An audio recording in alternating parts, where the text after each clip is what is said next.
Antifreeze, welcome to the stream. Um, that's a hard question. Mainly because the capture card does have the downside that audio lags on there, which can make some timing for... That actually made timing on Metroid Dread for the bomb jumps and that one, flash shift... when you do the flash shift, you have to get through it by, like, bombing that one weird door in a way that makes it, like, open up because you've been away off the ground for a bit long enough. Doing that trick with the bomb jump was so difficult with the weird audio desync from the capture card that I actually had to I had to plug my headset directly into the TV in order to actually make that trick work properly for me. So with that alone, I think that some of the bomb jump tricks in this would be, like, kind of the same issue. So I probably do it on you know, totally legal means like this, as opposed to Nintendo Switch Online. In all reality, it's ridiculous that it's not even on there yet, but...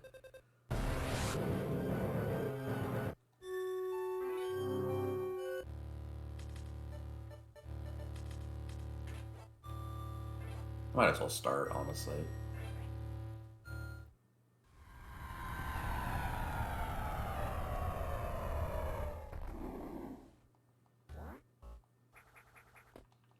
The thing with the rewind does seem pretty cool. I think it could be useful for practicing, but currently I just use, like, some save states at, like, certain vital points in the run that are risky. And that gets me through a lot of practice. I might need to be a bit more granular with some of my practice when I get a better idea of how the run goes, but...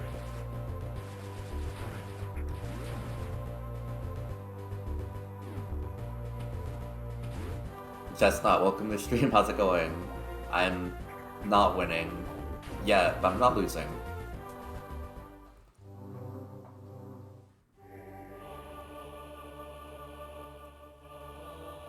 I've been wanting to play this game on stream, but I think just because I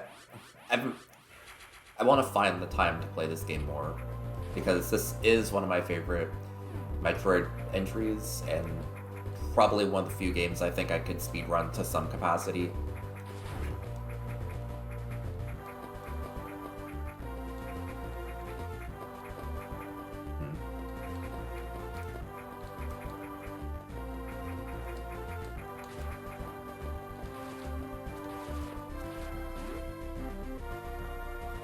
You are right, Antifreeze. I mean, this game is a lot more... I don't want to say bright and happy, but, like, you know... This is a more, like, very lively orchestration of Brinstar. Everything feels a lot more alive. You know... It's very weird, like, you know, totally 180 from the original, where everything just feels same and lonely.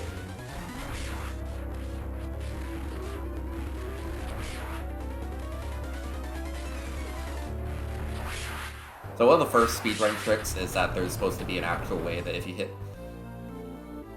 Normally you cannot hit that thing with two missiles at once, but if you space the missiles just right, that they actually hit within, like, a frame of each other, you could actually hit that thing twice and deal, like, 2 HP, two of its health points of damage.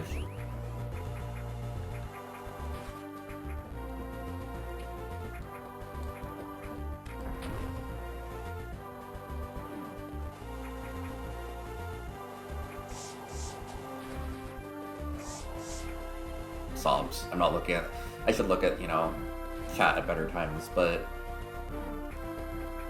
The world record time for, any percent zero mission is 36 minutes and 50-ish seconds.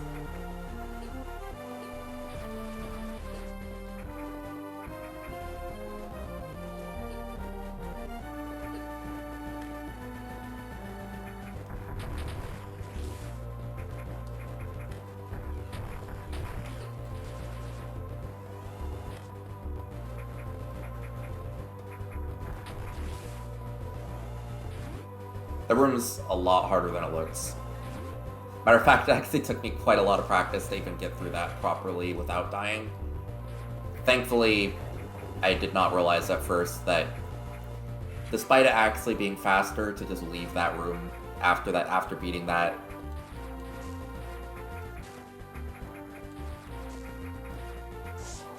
I used to actually like skip getting the charge beam until like the second time you enter that room, just because that boss goes through a whole ass death animation and everything. But I eventually realized that actually the speedrunners actually just eat the time. I think just because the charge beam helps a lot with handling that room. Let's see, Zyphos the Dragon. Thank you for the follow. Thank you for dropping by.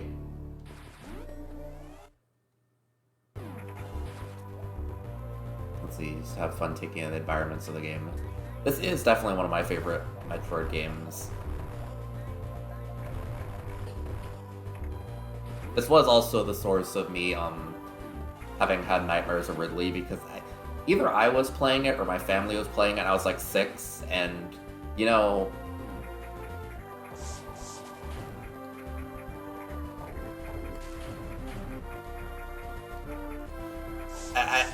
I'm not actually sure, because I know my family used to play video games in the middle of the night, and I used to have nightmares of Ridley, and I'm not sure if they were just blaring the freaking game and I was just hearing that screech in my dreams or something. But yeah, this game actually scared me so much that I didn't want to actually play it until, you know, probably 9 years old, fully.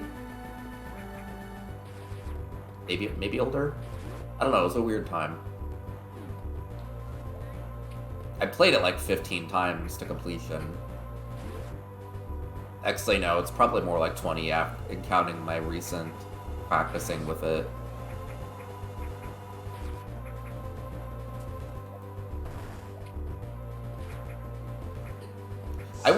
I kind of would want to speedrun Fusion, but Fusion has a lot of like weird, just annoying RNG. And it's also just, it's so much game and also so much cutscene. Like, I think the world record for it is probably like 40 or so minutes last time I checked, but how many of those minutes are just spent getting mansplained by Adam? Yes, Adam, I'm aware that you have to open the Great Blue Gate in order to get the high jump. We've been over this. Don't you remember the other timelines, Adam?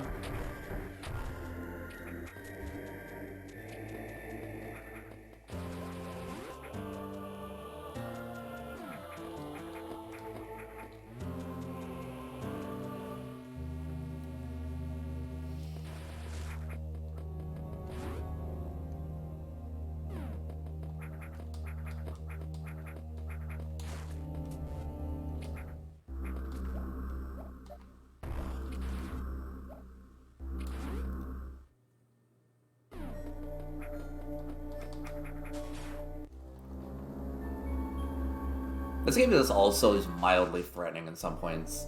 Like, I love that sound, but I think that's actually something I never thought about, is that it's weird to play a Metroid game and then just have an item that's like, yeah, I don't know what the fuck this is. Like, that's such a funny subversion that I actually never thought of before. It's like, yeah, here's this thing. You collected it, but there's nothing you can do about it.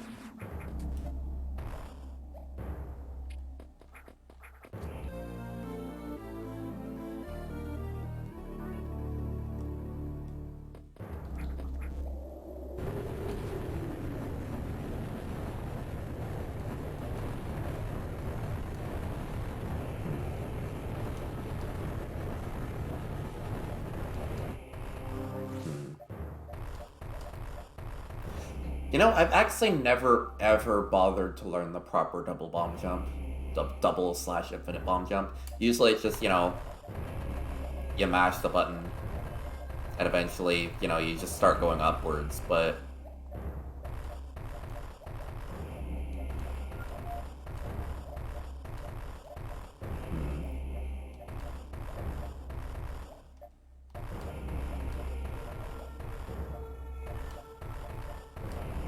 Hmm.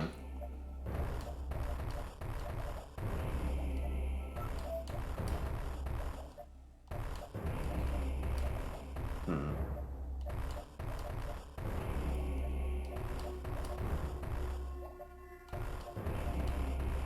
I don't know.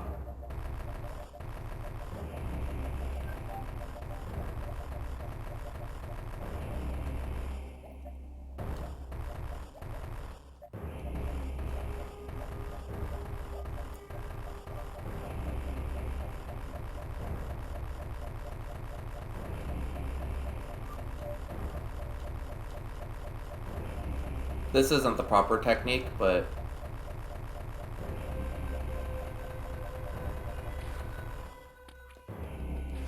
whatever. Let's just pretend I got that without wasting a lot of time. That is something I'm going to need to practice my off time, because genuinely, I've played this game a billion times, and I have no idea how that bomb jump works.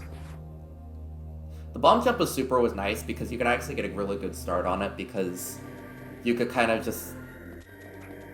in Super Metroid, whenever you use Morph Ball in midair, it would actually just carry the momentum. Here, you know, whenever you morph, Samus just starts dropping like a rock. And it makes it actually way harder. Because, like, you have to, like...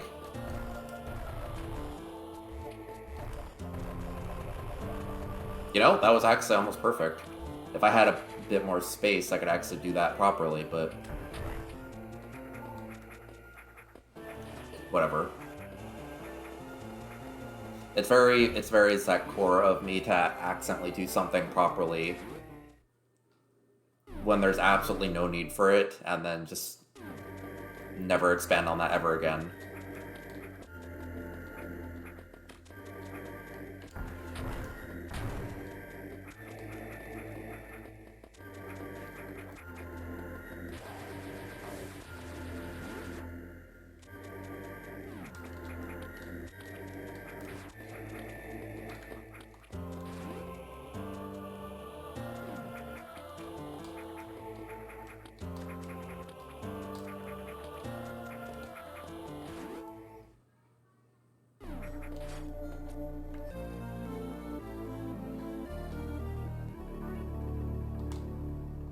Probably heal, because I do not trust myself to survive yet. One thing I'm actually a big fan of about this this speedrun is that normally you get the long beam like extremely early on in the game. But because you skip it throughout the entirety of the speedrun, your missiles are essentially your main long range, like, shot. And I just think that's really cool that you have, you know, limited ammunition that actually goes the whole screen.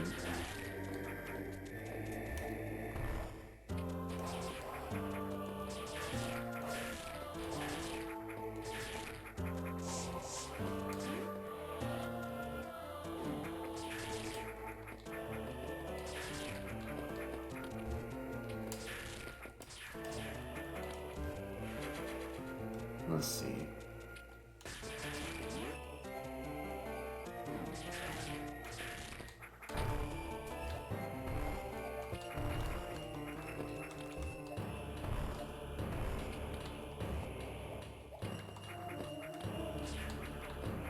Whatever.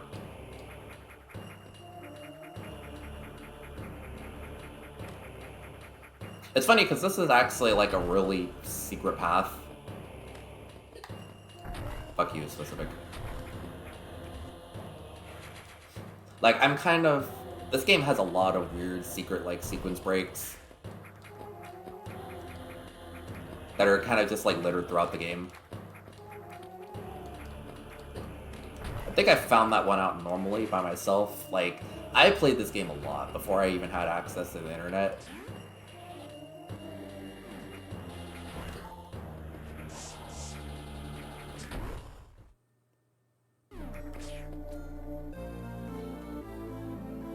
Well, this game has a lot of sequence breaks. So much.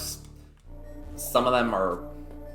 A couple of the ones, or at least one of the ones I do is very much not intended, but is still just part of the game. Either way, the main thing I'm doing right now is I'm going to go to fight Ridley first, because Ridley has some really good ammunition, and you can get some super missiles really easily in Ridley, which you can also use to take down Ridley and then Kraid, like, instantly.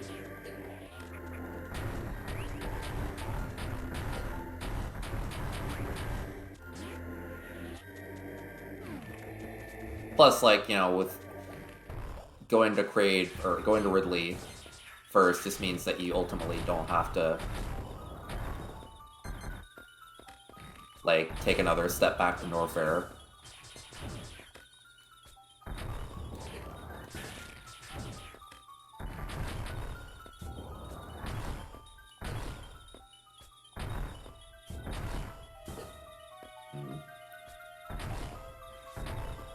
Whatever. Not the best, but...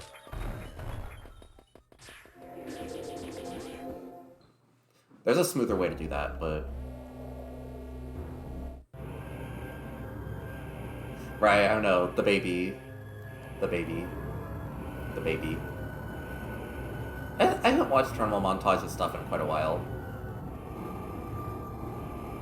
I thought that was the one that had, like, multiple endings to it, that, like, you had, like, the things you had to click. Thought it was, like, about saving the animals or not.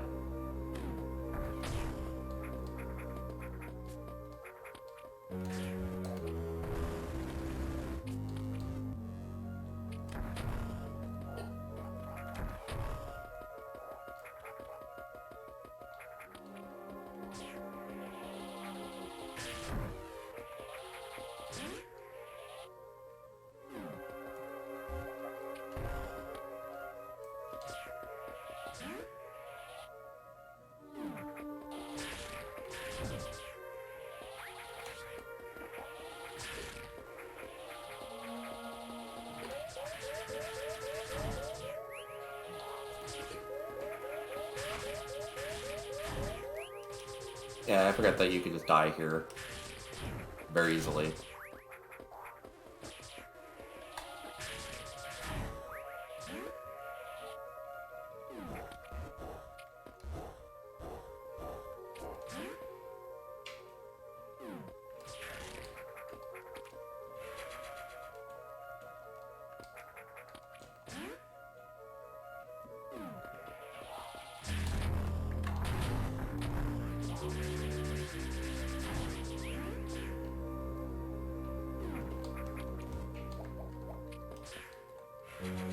This is actually a safety missiles that I get.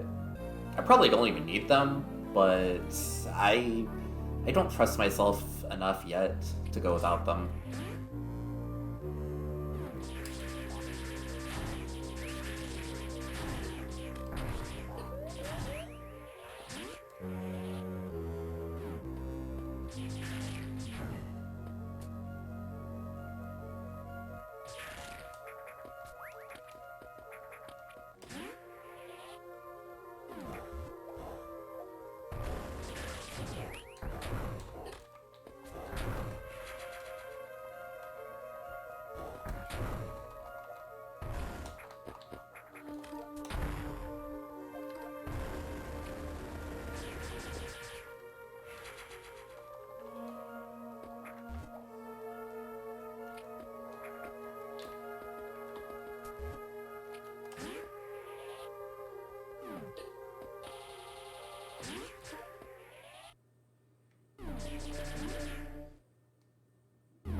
I saw a darker timeline where I died to the door, and I'm not ready to live that out. Ooh.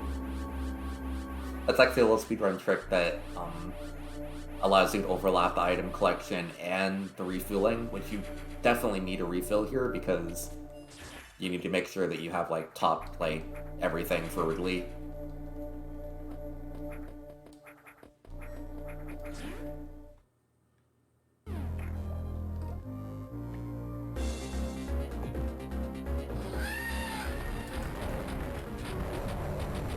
I missed that super missile.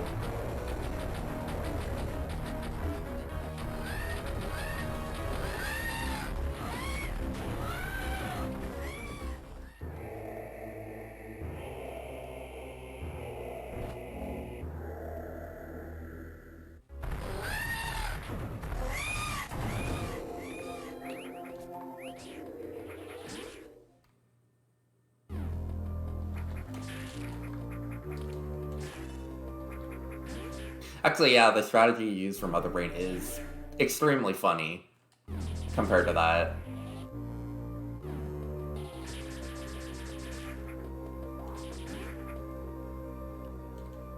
Mother Brain goes down faster, I think, if you get in the right spot. It's just that Mother Brain has a lot going on.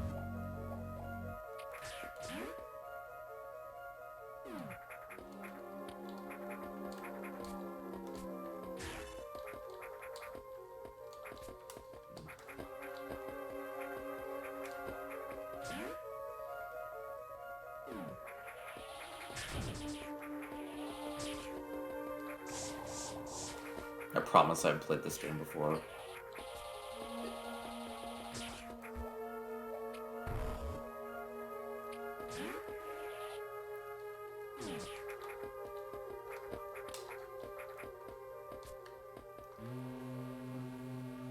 This is one of those games I'm gonna have to definitely buckle down a lot on the movement aspect.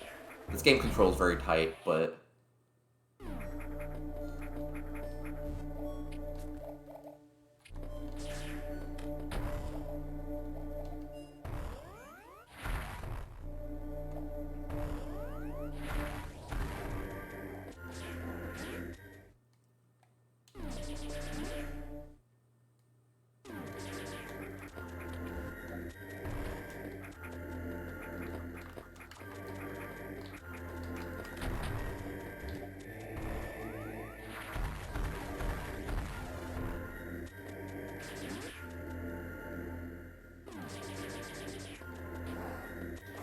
favorite Ridley fights in the series. I mean, I have to say, despite the fact that I'm extremely gravely embarrassed I died to Ridley in my last playthrough of Metroid Prime, I want to say that I'm a big fan of that one for, like, really... It's a skill test. Like, I think the interesting part about that one is how Ridley essentially forces you to...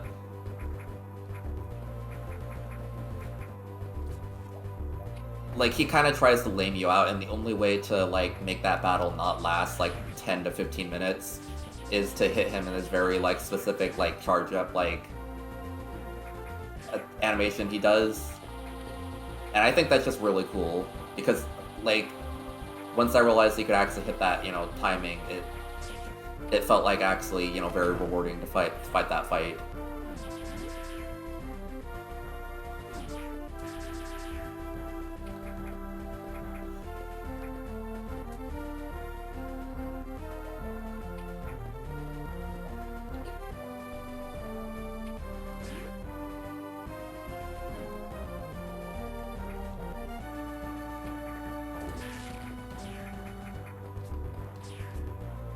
This is a safety E-tank. Technically all of them are safety E-tanks, except for the first one, but we don't want to talk about that yet.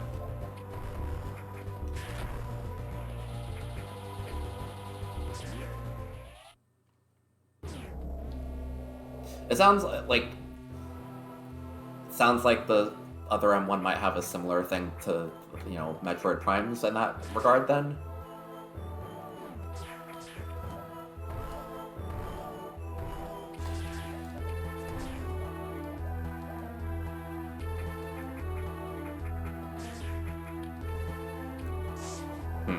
This is a hard trick. Dario, welcome to the stream. How's it going?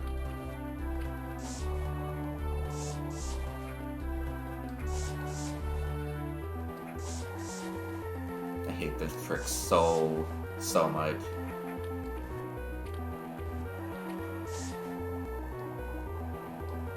You have to unmorph and do like these triple, like this ledge grab in a very tight timing. If you press up too soon, Samus won't unmorph because she's too close to the ceiling. If you press it too late, she's gonna be too far down to actually like properly ledge grab. It's not easy, it's not fun, and it is 100% required for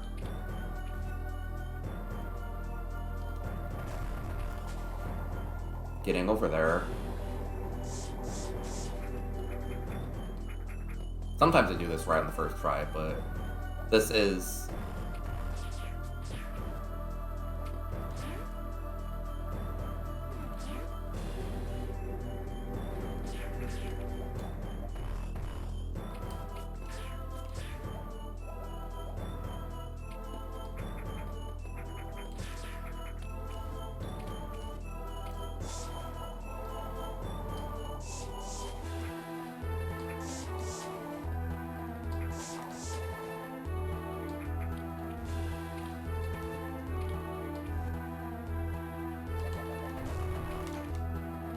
That is not an easy trick to do.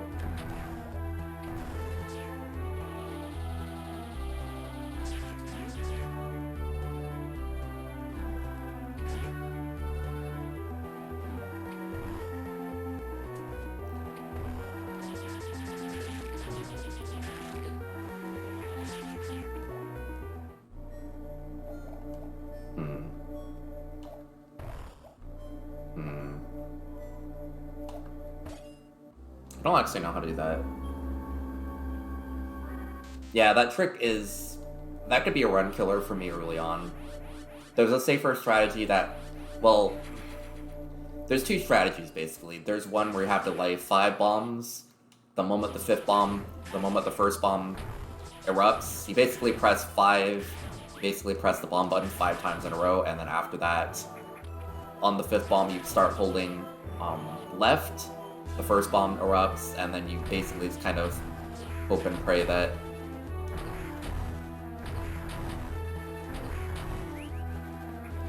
there's supposed to be some... but basically, the more easy trick is the bomb one, but that also is a one-try thing, because otherwise you have to reload the room in order to get those blocks back. There's a harder trick that, hold up.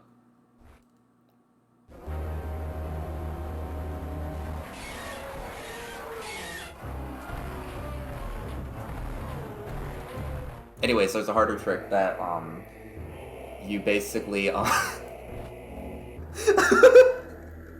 you basically just, like, so whenever you're somersaulting and Samus fires, she gains a brief, like, stopping to her, like, momentum.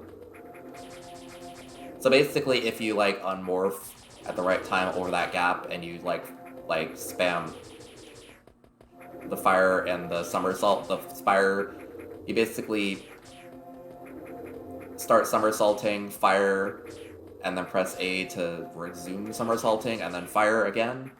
Like, you basically can kind of bridge that gap without breaking that thing with bombs, but that's much harder.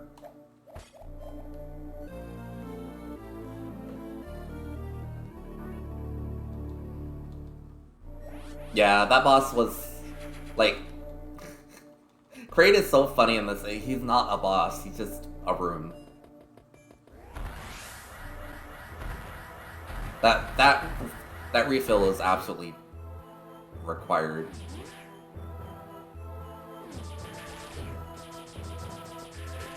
Run.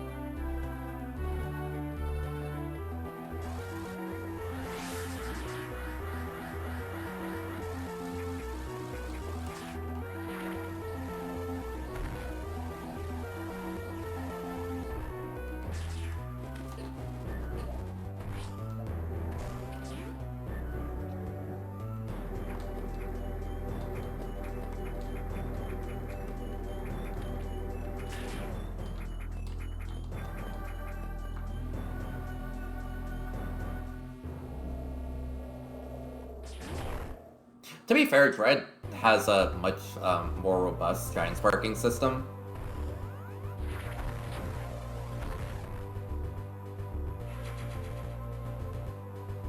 Some of the things that Dread actually requires of you for 100% is pretty crazy. Like, I'm actually surprised to know that, like, giant spark wall jumping and side spark sliding are just things the games has you do.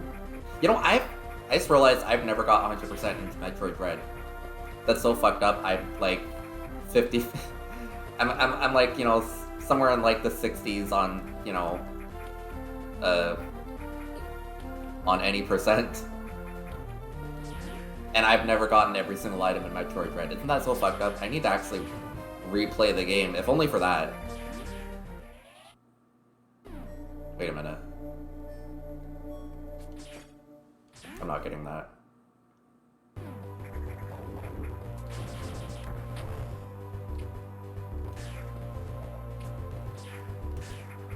Yeah, I beat the game on normal, I beat it on hard, I beat it on Dread mode.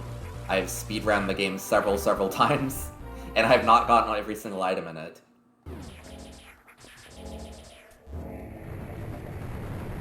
It'll be fun to go back to that, even if just as casual, because, you know, that game is so funny. The game is so funny. So funny. I haven't experienced the fear of getting chased by an Emmy in ages, so, like, you know, it'd be fun to actually toy around with my old speedrun path and then actually play through the game properly, aside from that. Although I'm not doing the... That's actually funny, I could do the freaking... I probably still remember how to do the camera lock glitch, but I'm not doing that because I just...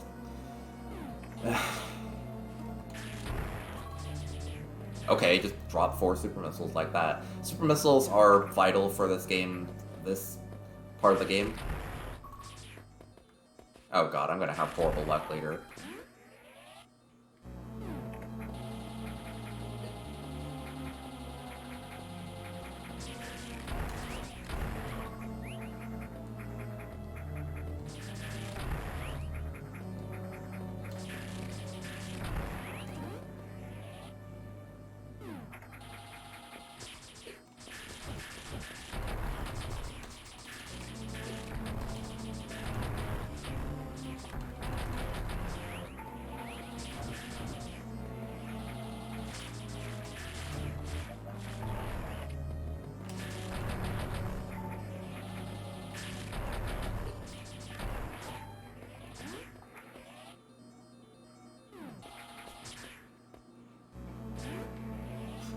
To be fair, she can't crawl, but she can slide, which sliding is way cooler.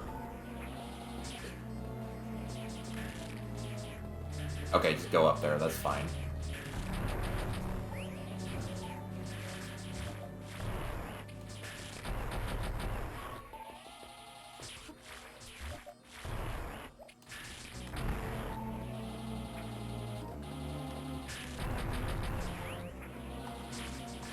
I don't normally get caught by these things as much.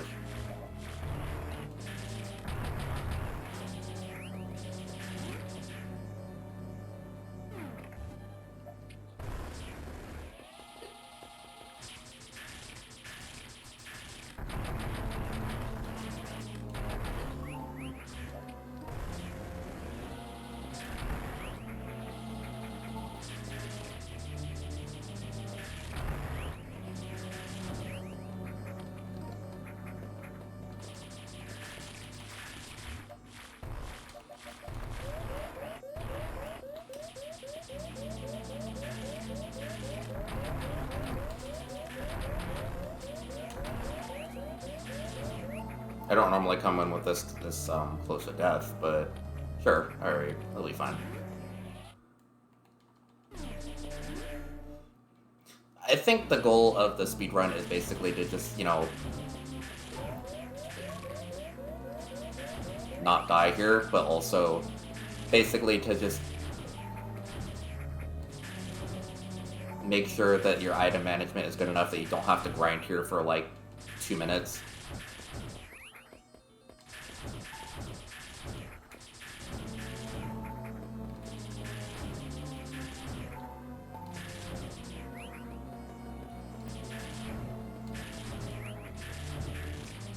Unfortunately, I'm not that kind of person.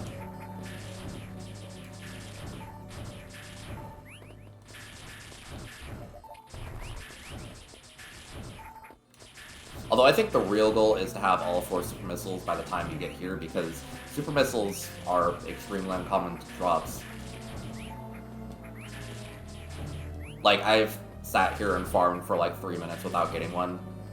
So, while they are the most ammo efficient way you can kill a Metroid, and they're also just objectively the fastest, you can kill them in just a split second, they're also extremely, they need to be cherished, because once you, you know, get rid of one, there's no guarantee you're gonna get it back.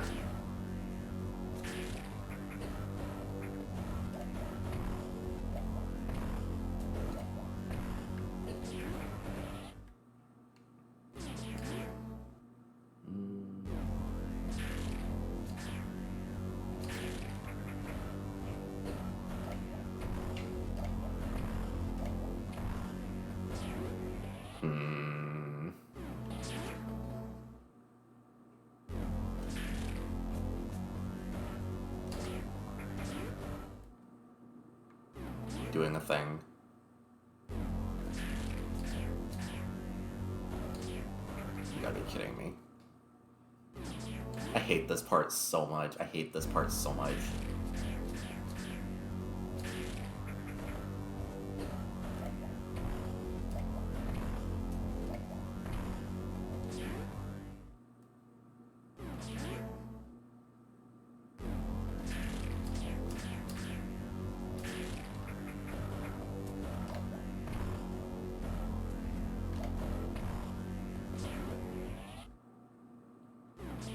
There's no way to make this interesting either, unfortunately.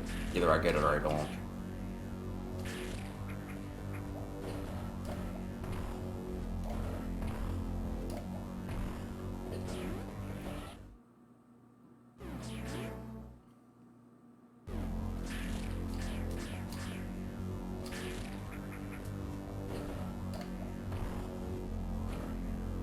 Ah, there we go.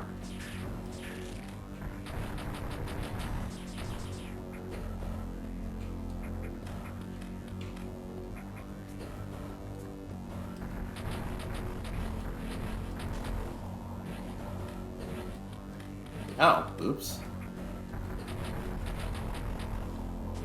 You gotta be kidding me. Well, I just wasted a lot of super missiles, or I wasted a lot of normal missiles.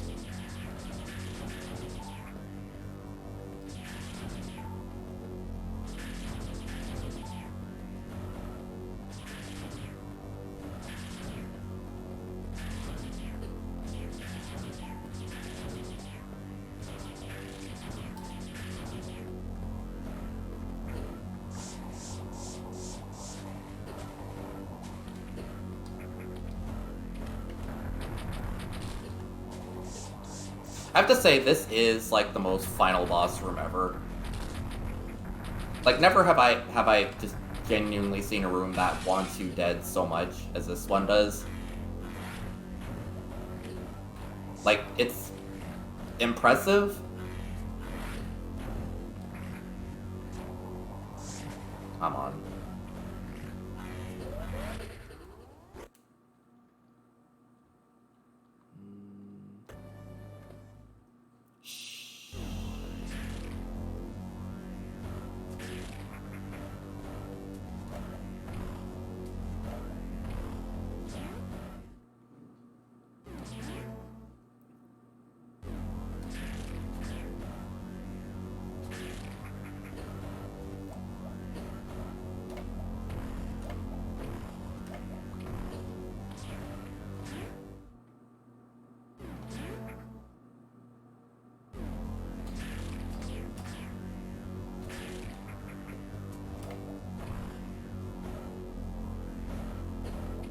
Okay, fine.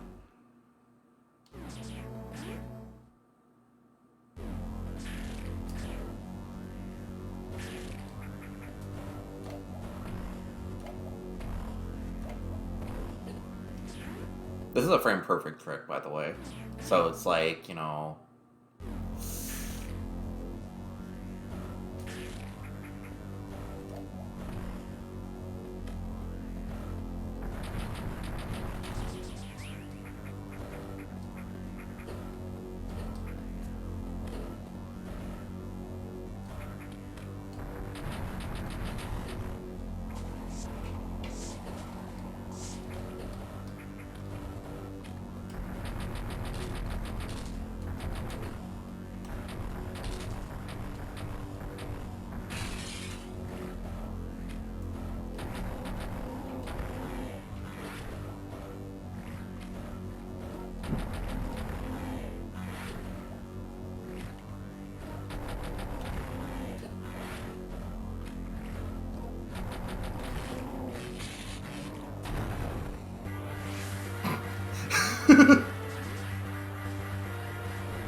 That really is the boss fight ever.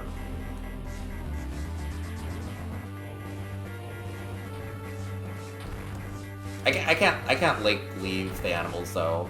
Like, it's just non-canon. I'm not TASBot. I don't, you know.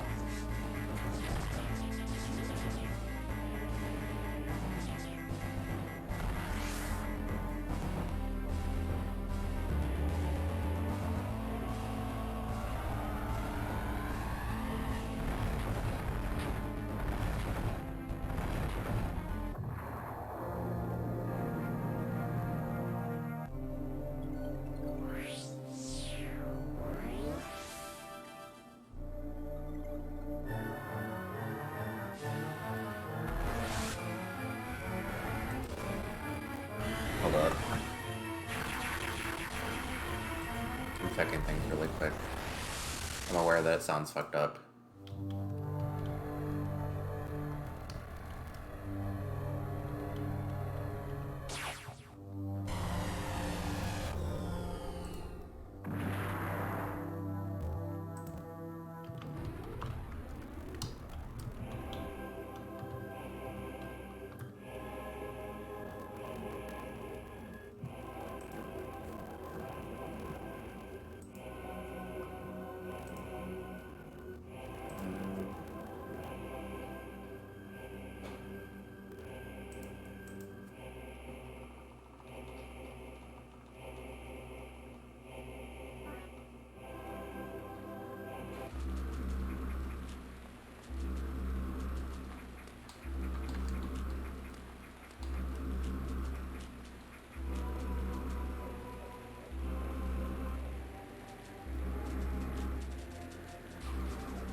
Sad.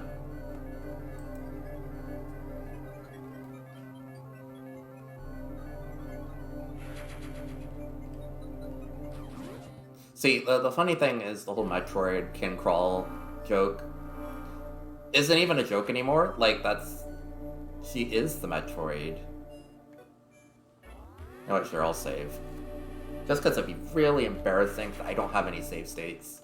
I mean, you know, I can't do this in one go. I don't use save states.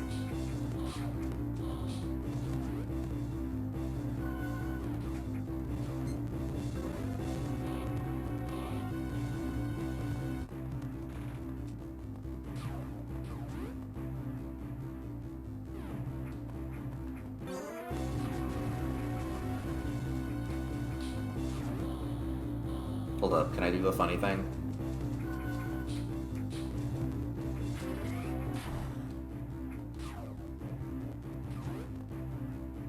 What if we were two space pirates, firing at each other because we wanted to kill Samus Aran and we both vaporized each other, and we were both men?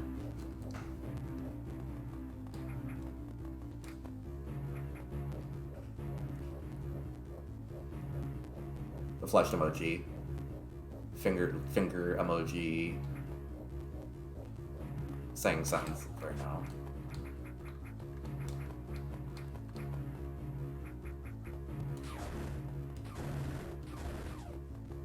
My favorite thing about her pistol is that it actually breaks bomb blocks. That feels so good in this part. And then when you get back to normal, oops. When you get back to the normal mode, you find out that, oh yeah, you actually have to go morph ball for these things.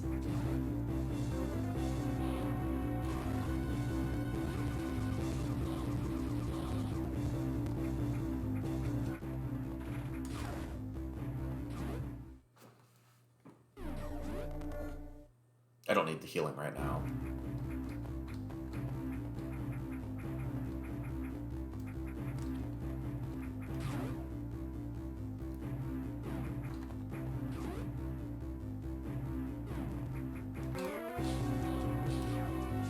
secret passageway. This actually skips a whole ass room. It's funny.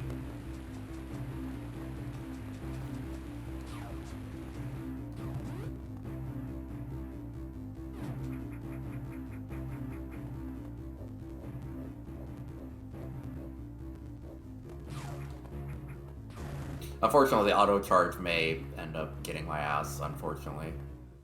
Got my ass last time I played. I tried doing a full run of it, and a certain room of this really gave me some problems.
Fun fact, that room doesn't exist in hard mode. And I believe that's one of the only cases where there's actually a map difference between modes in a Metroid game.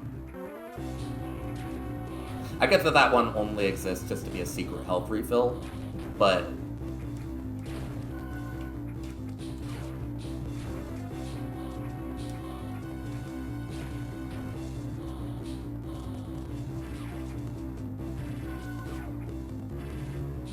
yeah, that one specific pirate actually killed me. The one I just freezed, the second one. Yesterday when I was practicing, I had like 1 pixel off of having a full charge on my gun, and it did not stun him. I took fatal damage from that, and I'm not very happy still. But alas, it's a learning experience, unfortunately.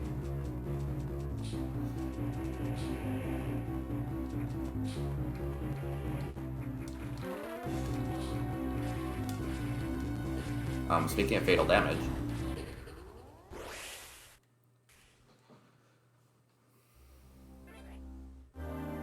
well, speaking of fatal damage, you know, the three of them that just killed each other, but like, you know, I'm surprisingly not that good at this.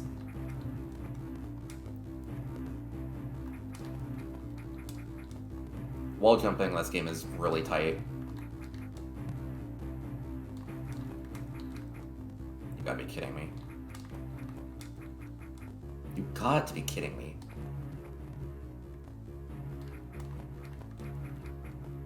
I swear, this is getting embarrassing.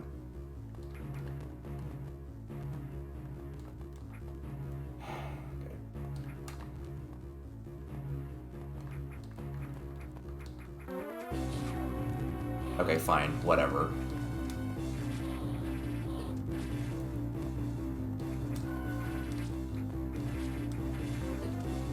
You know what, just kill me. No idea what went on there, but sometimes my body just decides that it does not want to do that wall jump motion, and then I can't do it.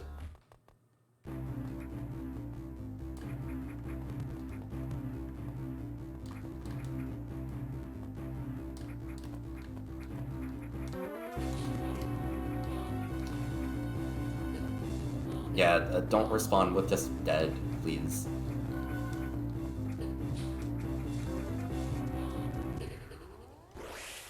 It's, you know, I know there's no ill will, but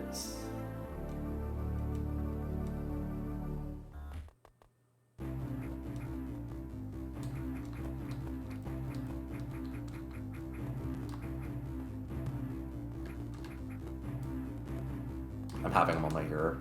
So, like...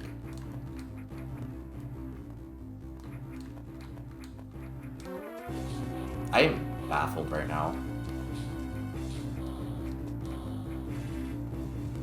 Whatever.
Let's see.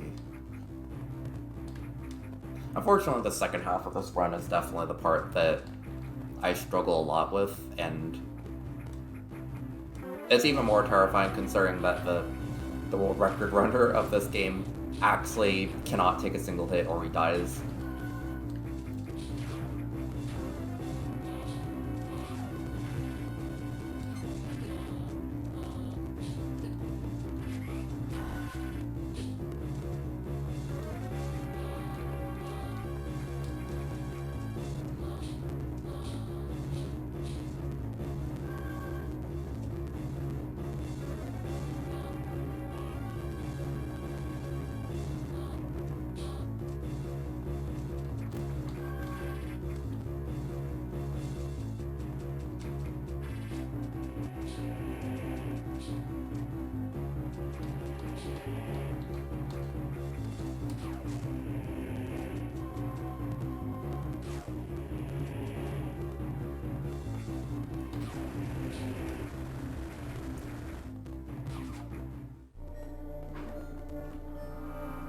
Alright.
I hate this boss so much.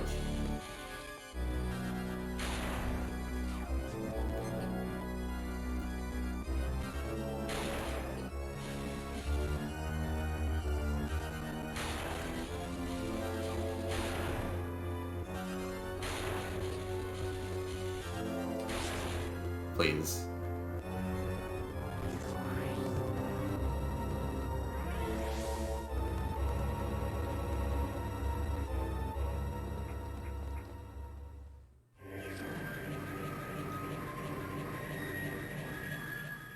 It's one of those ones where I probably really have to be a lot more careful than I am. The speedrunner definitely has their cursor. I think it's all RNG, so it's like you have to make sure that you have your like your aim at it at all times, and that's it's annoying.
God, there's some of these things that really just catch me off guard still.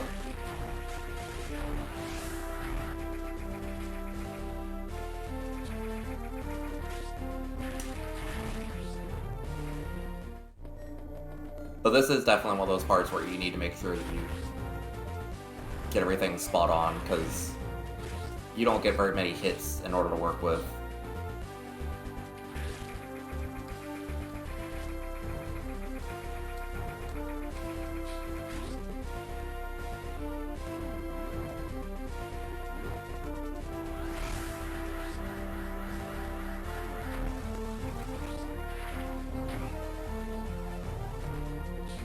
Actually keep this one alive, because this one's nice enough to break that.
The sad. I was going back to heal, and that's actually more embarrassing that I died like that. Whatever. It's sad because this is supposed to be the most gratuitous part of the game, and it's not very easy with the low health you get and not even having wave beam. It's fine, but ugh.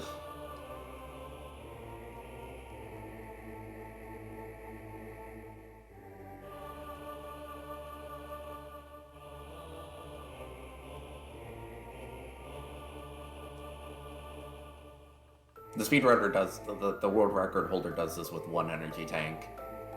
Like, that will stretch from this part up until the final boss, and that's scary. I'm not looking forward to that someday.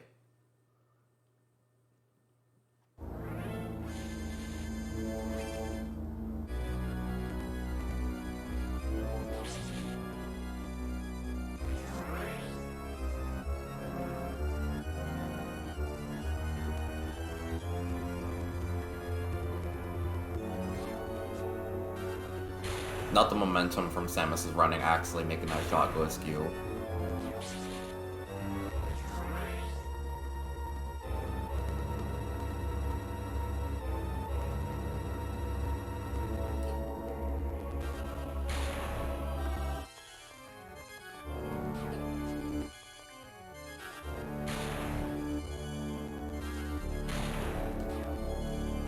You gotta be kidding me.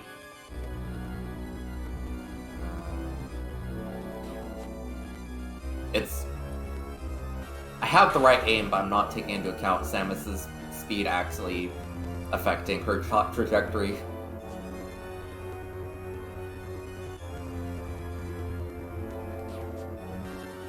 I'm gonna lose it.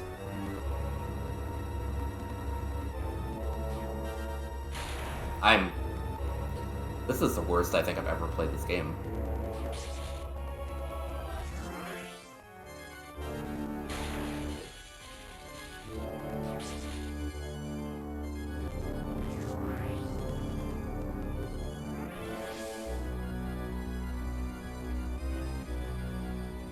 Okay, well, that's fine.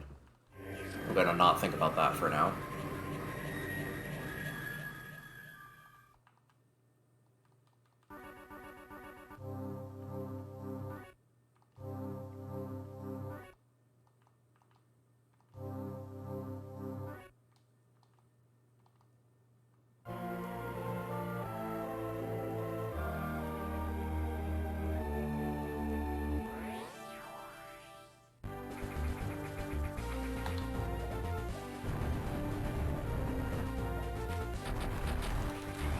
Oops.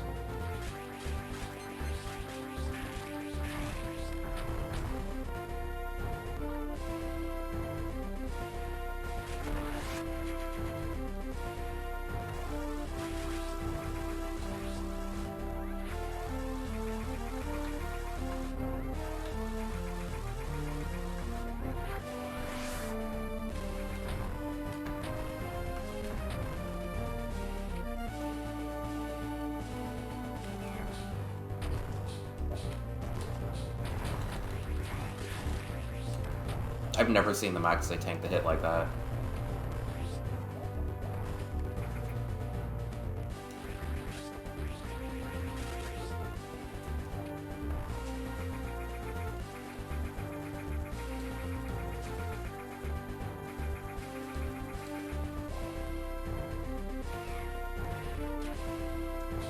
Okay. Need to remember that guy's there.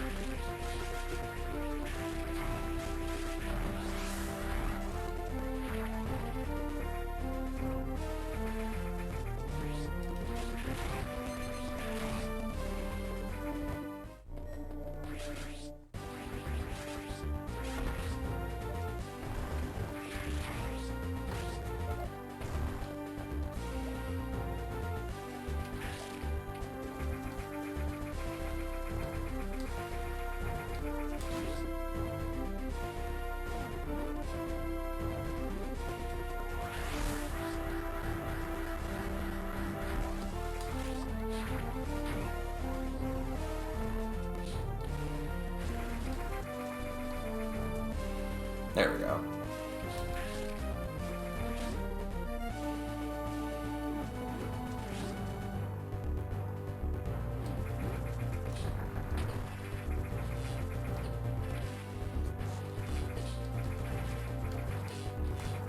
Not this.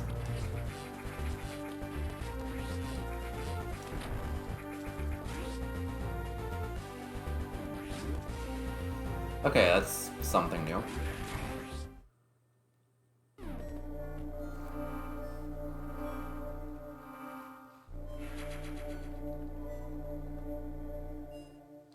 Sure. I'm actually not very happy with how I play this part still. Everything up until Turian is pretty easy. But this is where you really actually start having to make sure that you have every hit be accounted for.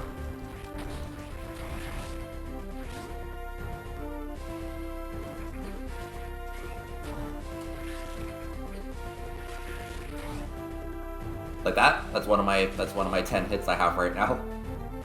I only have X amount of health, and you get no healing throughout this entire part, and it doesn't hurt that much, you know, in an initial playthrough when you have, like, you know, probably, like, you know, at least, like, 7 to 9 energy tanks.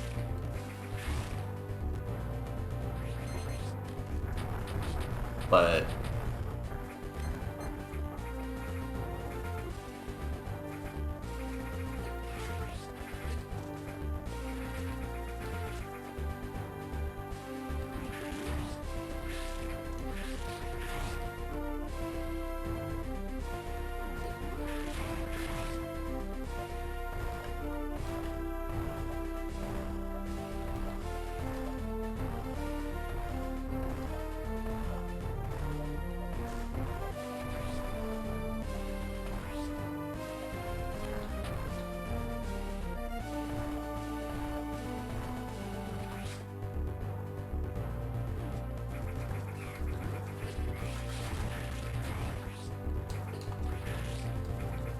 I'm taking way too many hits.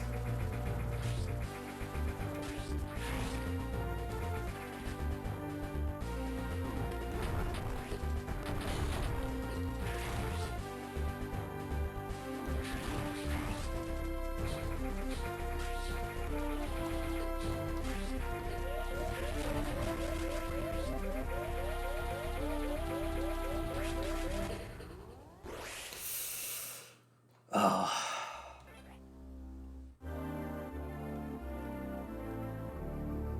I hate this part of the game so much, and this is actually part of the reason I'm stressed to even speedrun this game in the first place, because it's a big skill check. It's a lot of memory to have to do.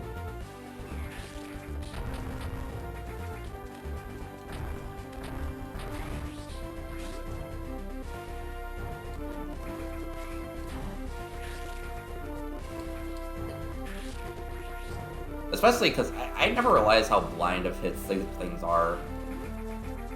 Like, I genuinely didn't even see that one up there until it's just right up there. Like, by that point, I've already jumped, and there's nothing I can do about that.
Okay.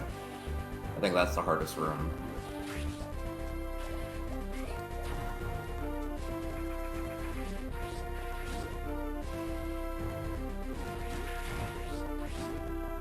And I'm just gonna save here, just because I don't want to have to go through all of that again right now.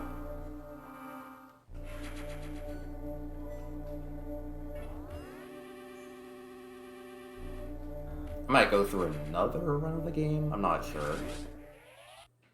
Part of me kind of wants to go through and collect all the other stuff. But I don't know.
Come on.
Let's see.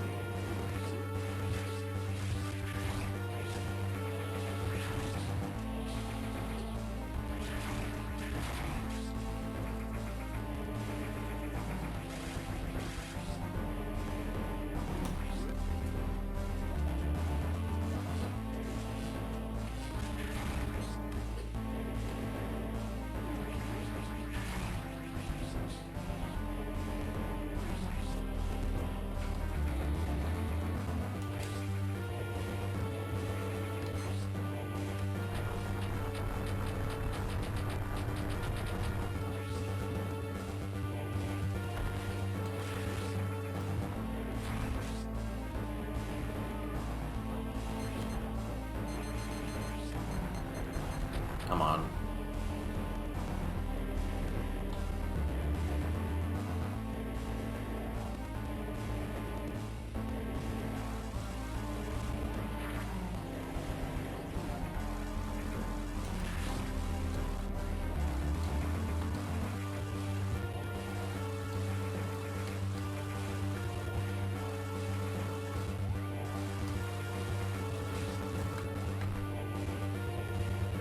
Wow, okay.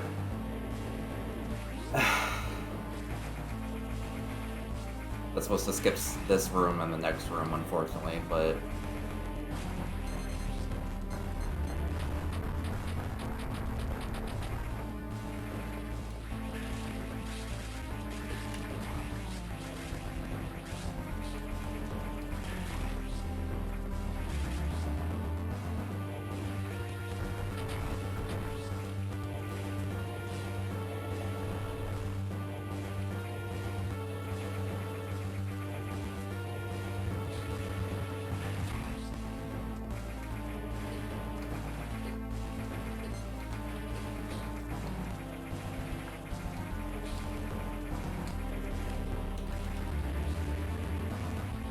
Please.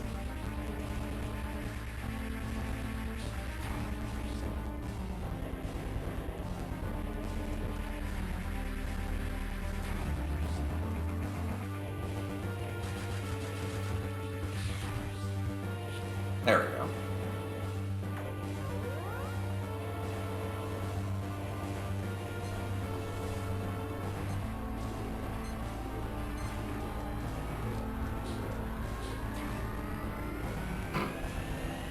Love that guy. He's like, yeah, I'm gonna stop Samus. I'm gonna get there, and he died.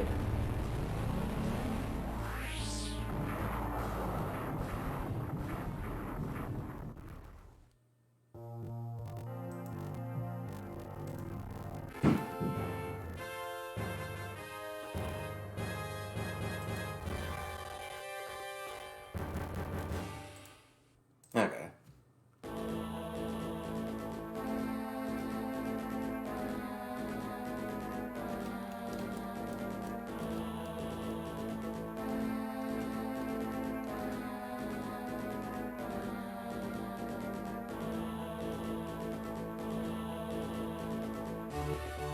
I might try to do that again. If only just because, you know, I need the practice.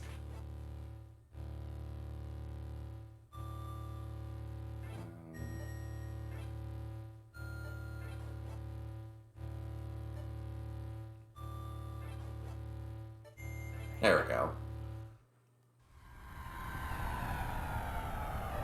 I can't read Japanese, but at least I have this game seared into my memory.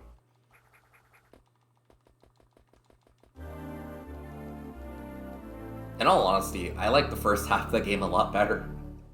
It sounds weird, just considering, you know, you just kind of get to mow everything down the second half, but the first half is so much easier, more chill. You have, like, item management and stuff, and then it just turns into a nightmare.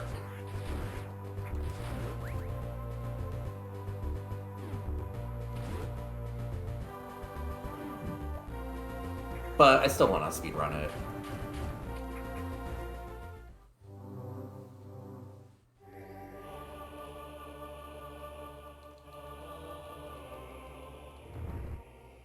I want to get like a good proper speedrun. You can't die and then save.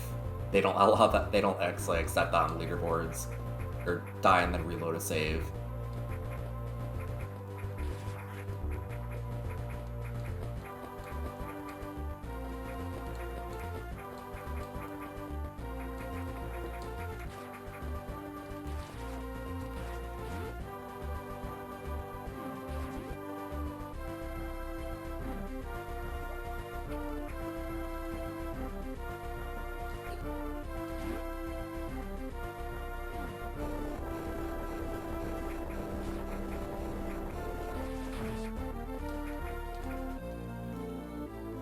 Let's see.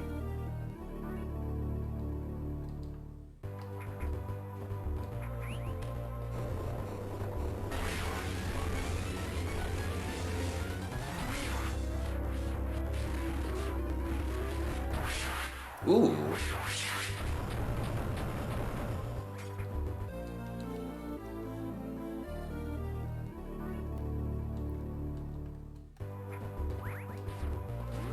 That's actually the trick I was going for last time. Well, I go for all times, because that's supposed to just be how you fight the boss, but...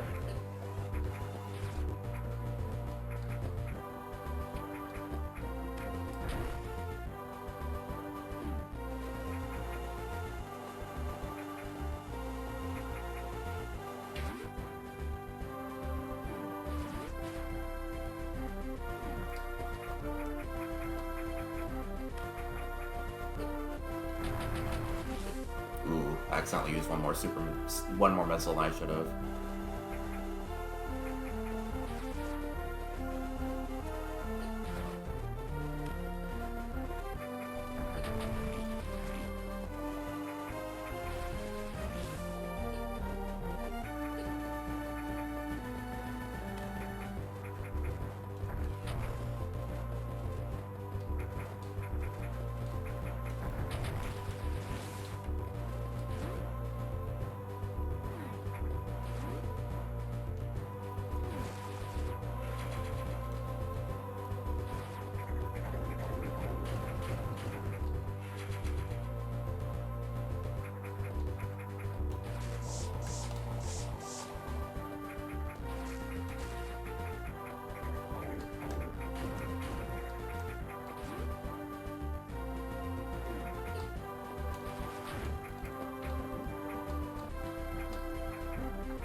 It's funny, this route actually skips so much of the game.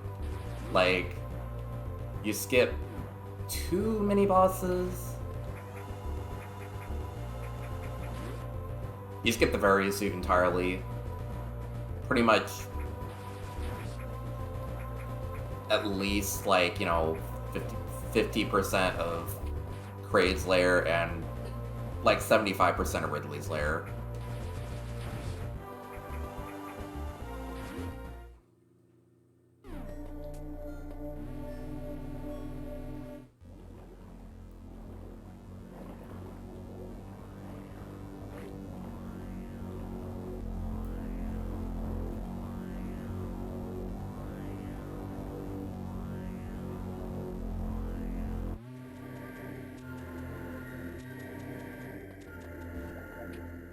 Actually, heck, you skip a solid, like,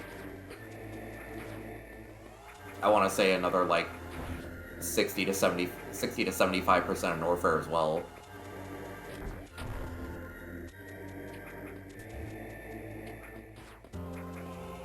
Which, I mean, makes sense, because you're skipping the various, so you need that to even survive here.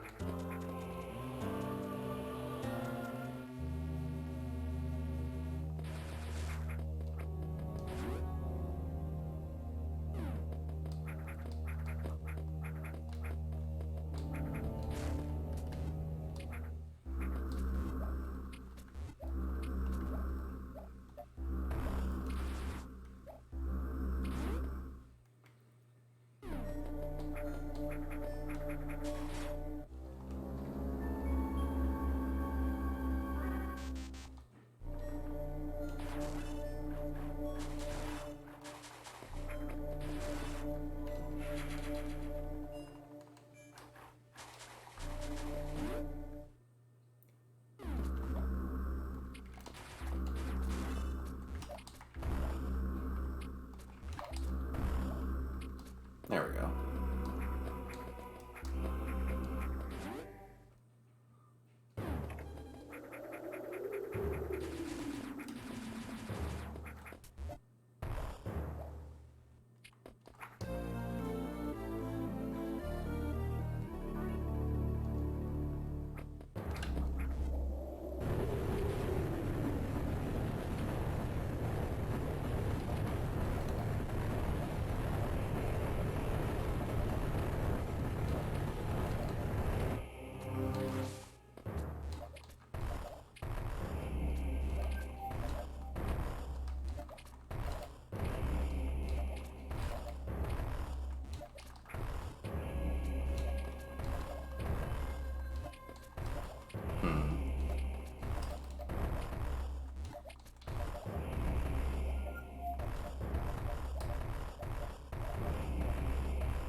No idea what's happening, but the yellow fella jumping on the screen looks silly.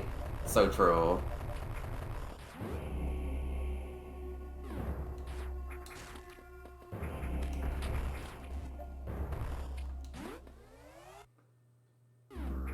Although, describing Samus as the yellow fella sounds so funny.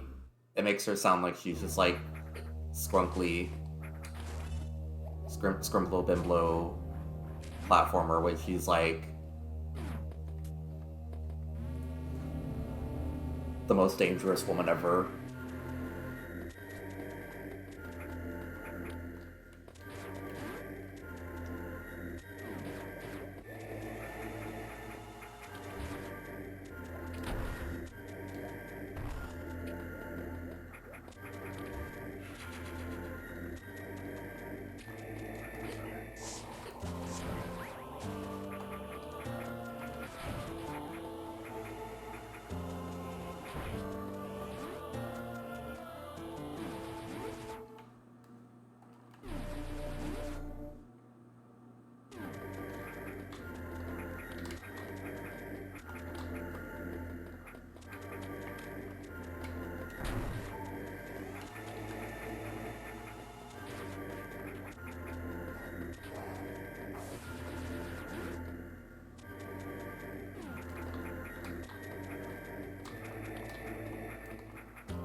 Okay, true. You are right, antifreeze.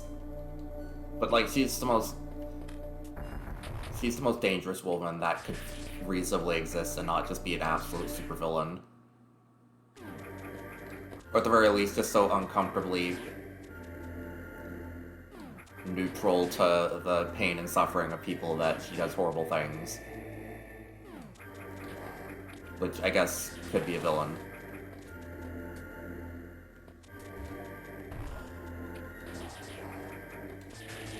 The little guy just wants to hold somebody, and I'm saying no. I feel kind of bad for that, but you know.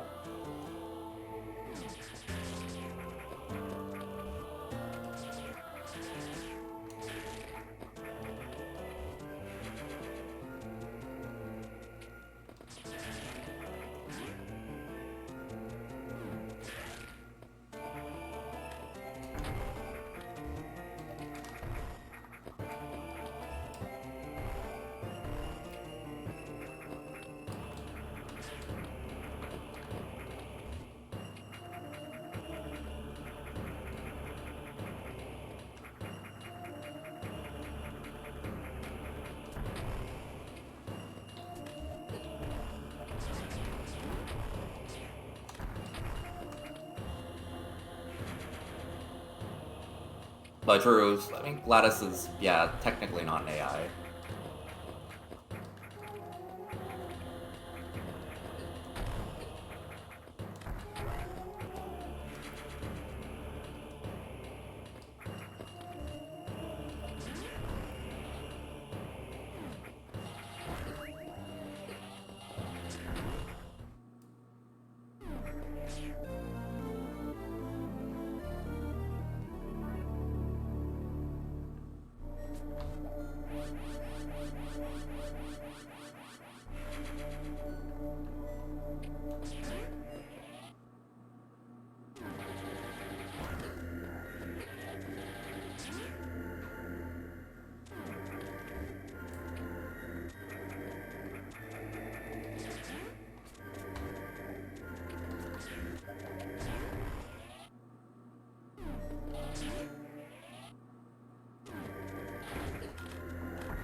Okay.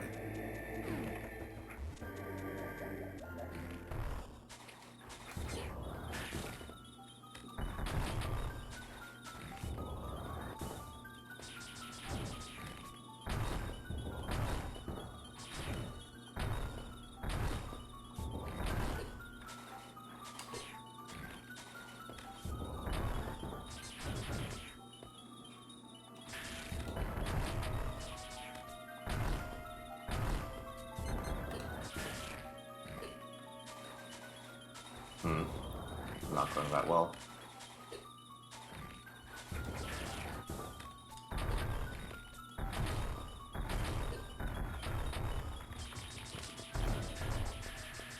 Sure. Oh yeah, you are right. I'm not supposed. This is technically supposed to be the second boss area. You're not supposed to be here with this low of items. I'm kind of doing the speedrun route, but I'm still learning, so I'm not doing things very efficiently.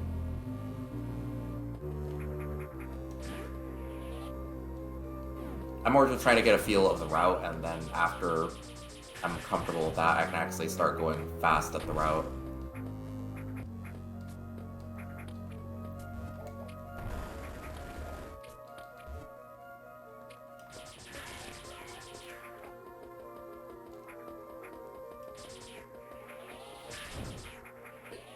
But I mean, this I would definitely recommend playing this game for yourself eventually. Once Nintendo Switch Online finally adds that, I can be so much more annoying about advertising this game to people.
Sure. Oh. Oops. That is not the way I'm supposed to go. That loses a lot of time. But whatever.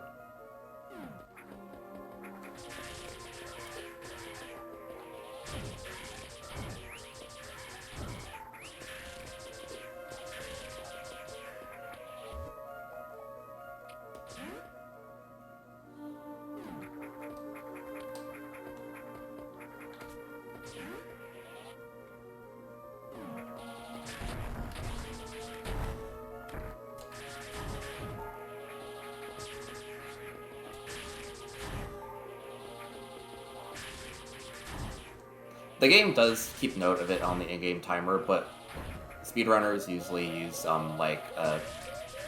own clock too, because I think the in-game timer is inaccurate.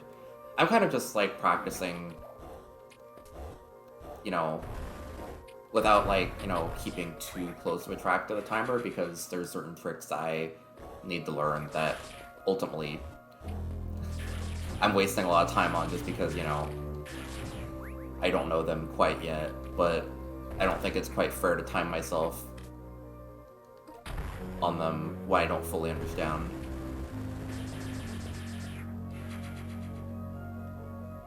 Because I know I'm just going to end up getting myself all stressed out about a timer if it's there, and I don't really think that's a healthy way to train myself.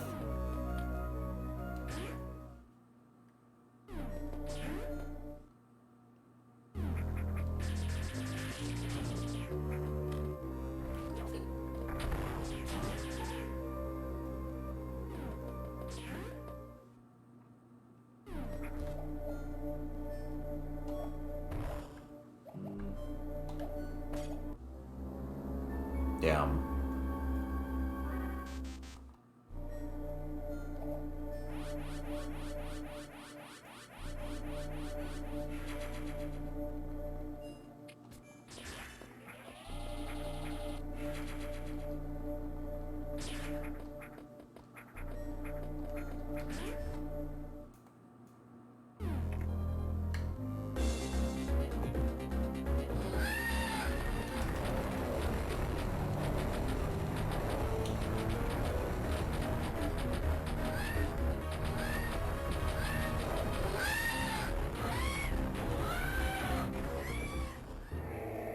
The boss ever.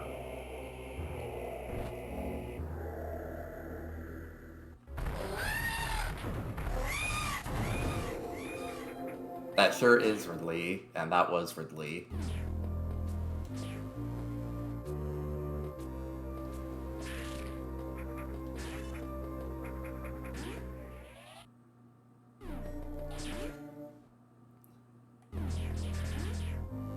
Ridley's kind of just here, I guess. He's really easy in a casual speedrun, or in a casual playthrough. Then he's really hard if you're learning how to speedrun, and then he's really easy if you're actually got a speedrun trick down, because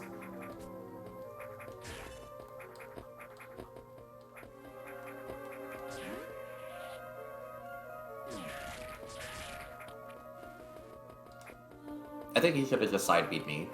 He should have hit me with that forward smash and done, like, you know, half an energy tank out damage with that. Skill issue on his part.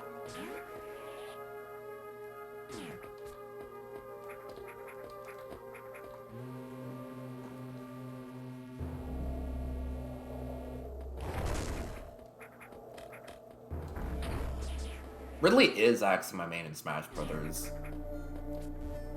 I wanted to be Samus so bad, but Ridley just... Also Metroid representation, but he has really good air attacks, and I just like... He's difficult to manage because he has a obnoxiously large hitbox, but I kind of took that as a challenge, and it's fun to really fake out, like, you know, Fire Emblem characters with the extra jump. Like, if you play with him carefully, it can be really fun to actually mix people up with the air game. And...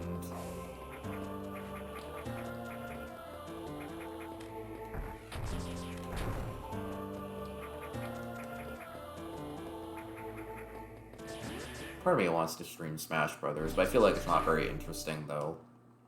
Usually it's either me absolutely just decimating somebody or getting decimated myself. But most of the entertainment is from me, I guess. Or I'm deriving the most entertainment out of it when I play.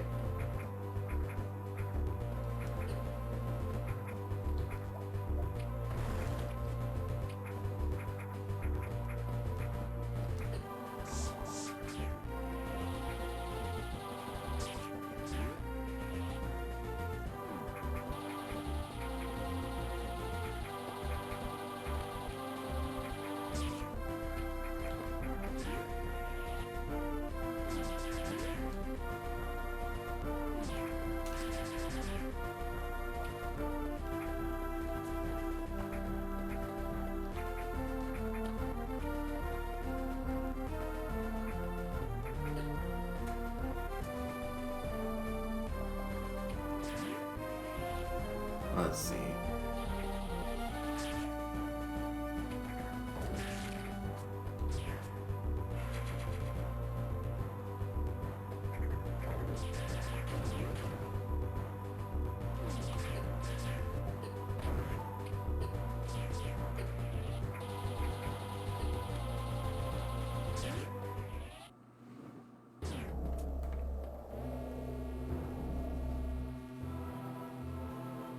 Let's see, my favorite Smash Brothers character is either Wii Fit or Ness. I kind of want to... I would like to learn Wii Fit someday, because she's like, you know, she's just Samus but funny. I say that because the only thing she has in common is a chargeable neutral B. Literally nothing else alike, but in my mind, it's just like Samus. Are you a woman? Or do you have a chargeable special? Another Samus clone.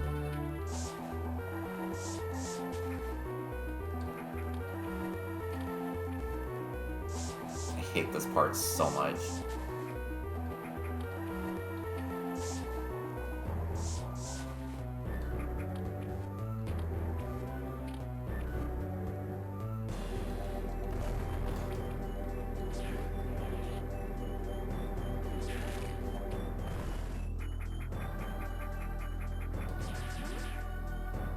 But thankfully I got through that the first time, so...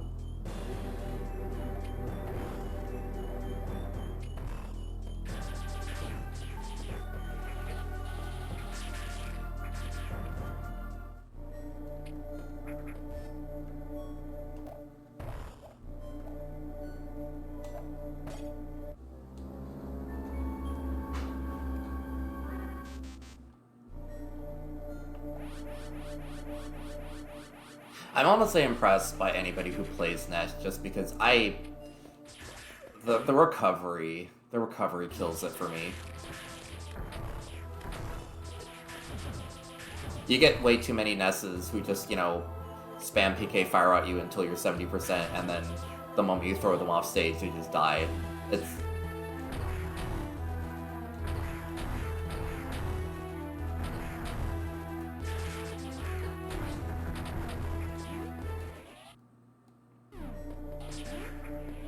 There's supposed to be a good timing for double missiles, but I can't remember how.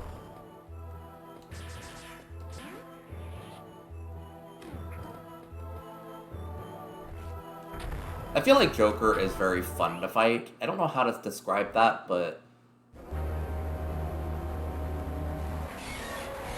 I feel like you would not see many people who share that same sentiment online, but... I like him more than just Terry.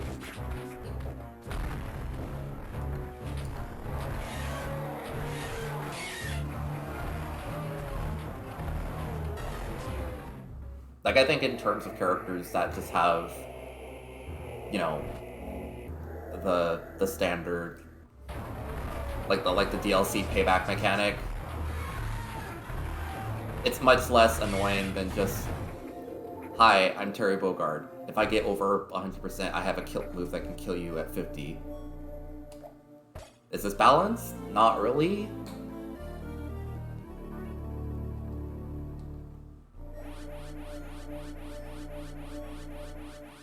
I hate Terry so much.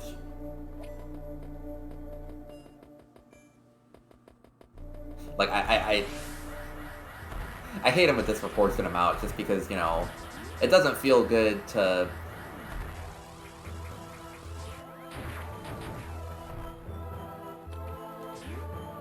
You know...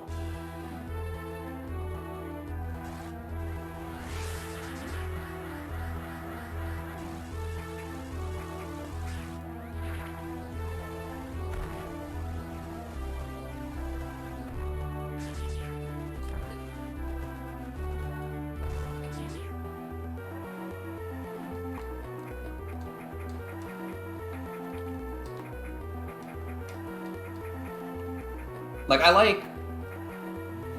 like fighting Joker because it feels like fighting Sheik if fighting Sheik felt fun. Because Sheik is not fun to fight. I want it to be fun, but it's just like, wow. I love fighting a character who gets to hold advantage like 75% of the time.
Like, Sheik players are definitely impressive for having to play a character that's so technical. Like, for me, like, when playing Samus, I think one of the more technical things I have to do would just be, like, you know, a fast fall down air. But that's just, like, one of the... Like, Sheik has to do stuff like that just constantly in order to even get any sort of... anything out of her kit. And it's so... For me, as Ridley, I just need to, you know, get a good few air combos on you and then you're dead. But Sheik players are having to just fight for their fucking life just to actually get anything out of a singles advantage state.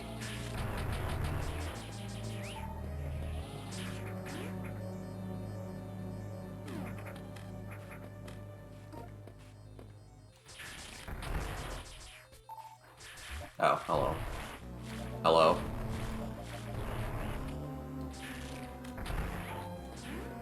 Hello, Game Boy Advance screen limit. You gotta be kidding me.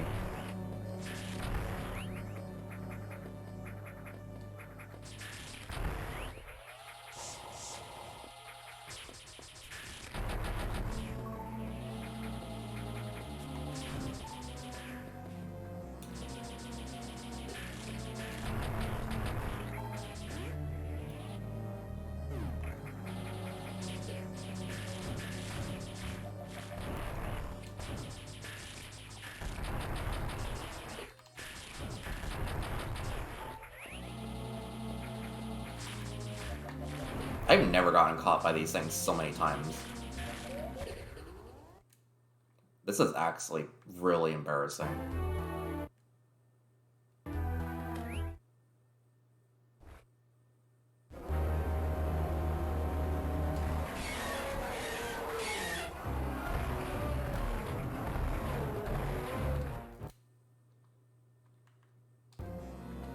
Anyways.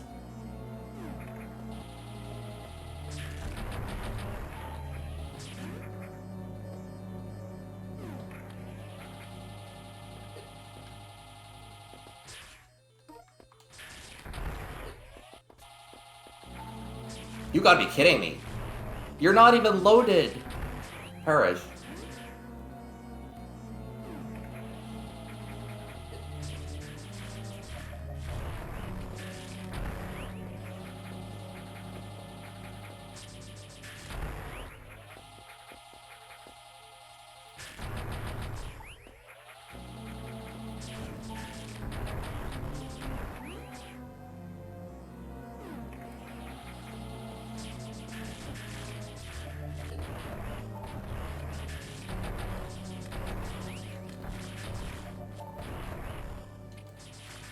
This is actually embarrassing. I've never been absolutely... I've never done this horrible with this section, ever.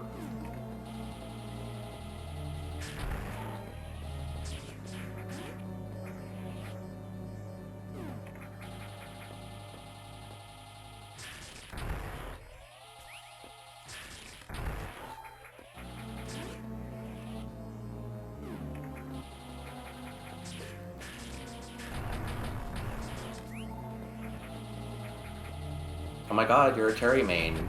I back throw you off the stage at 70% and you die instantly.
I have never been outplayed by these things so much.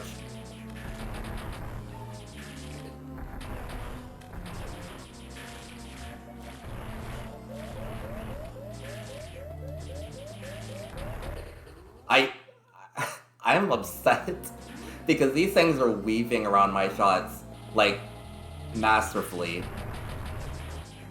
And I've never seen this before. Like I've never actually had this issue ever.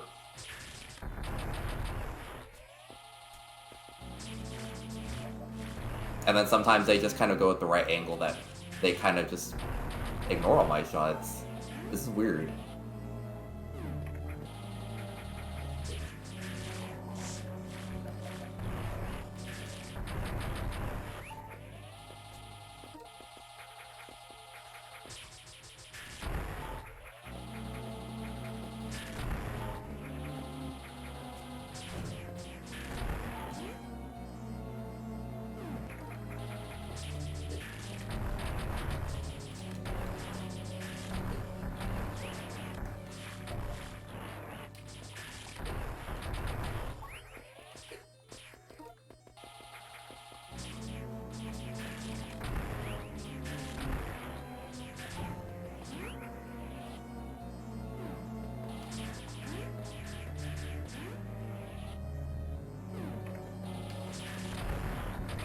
Oh, oops.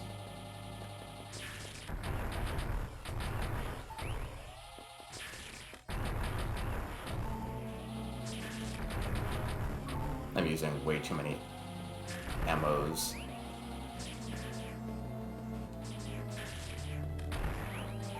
Nearly did it again. Terrifying.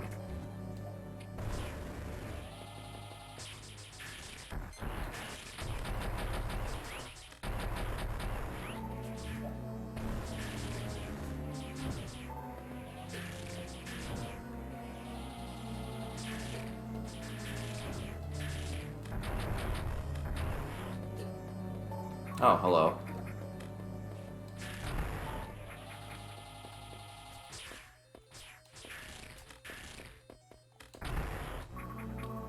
My god. Really?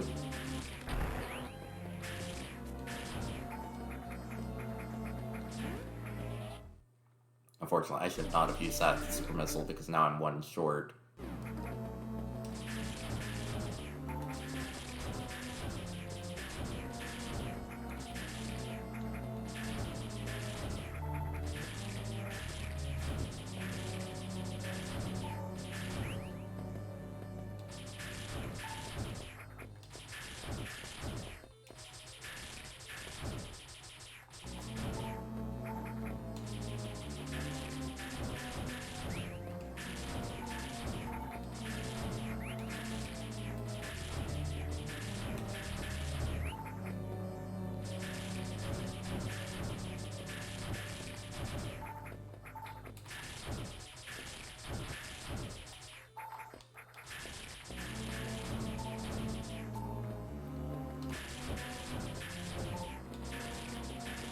Come on. Oh, there we go. Okay.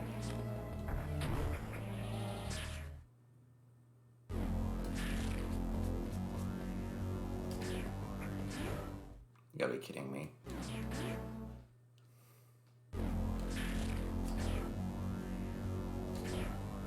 Really?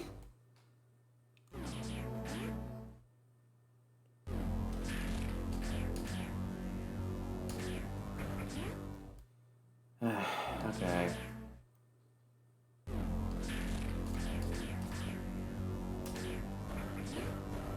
I'm at a loss for words right now.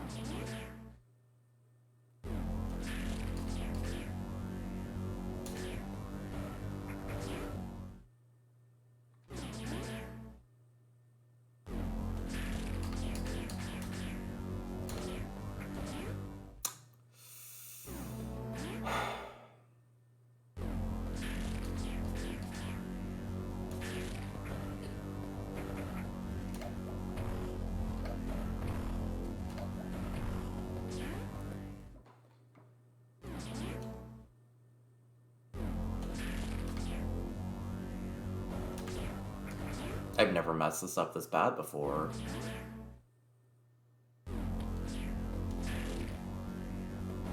Okay, well that's a bad angled.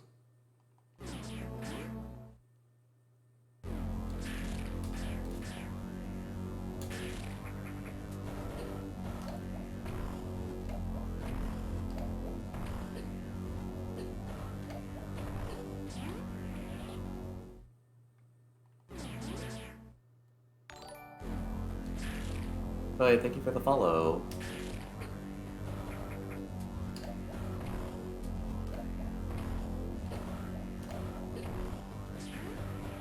The very small window I have to actually do the trick. I need it because it makes sure that one of the other barriers is also despawned.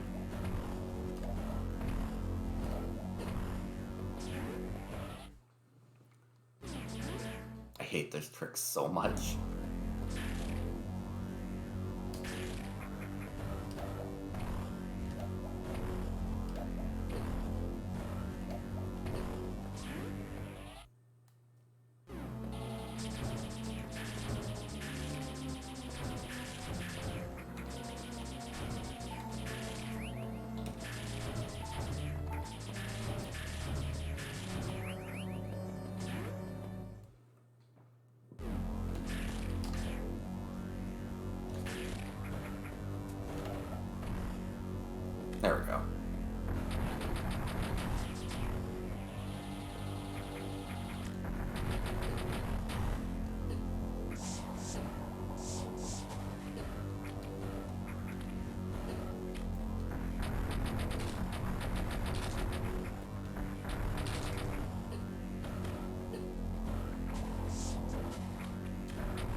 Okay.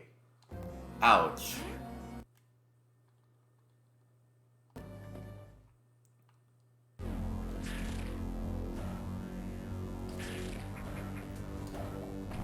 Aw, thank you. I need to make more unique pop-up things, but I'm just so drained. Having a job does a lot more to you than I thought it ever would.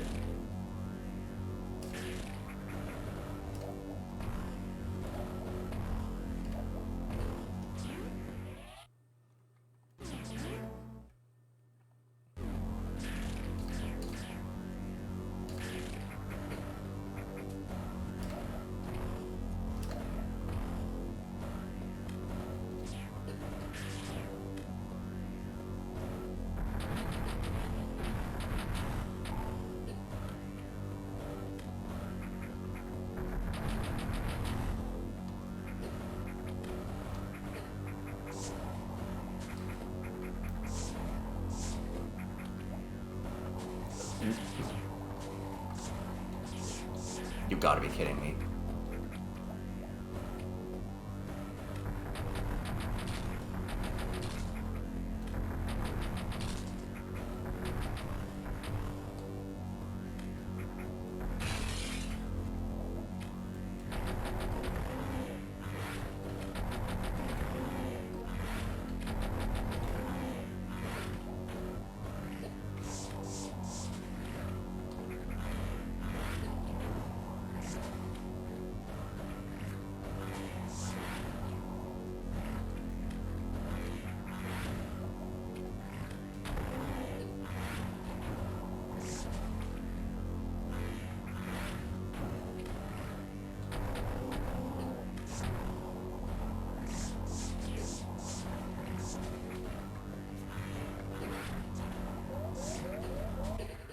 The other sad part is if I actually didn't miss that super missile, I would have beat the boss so easily.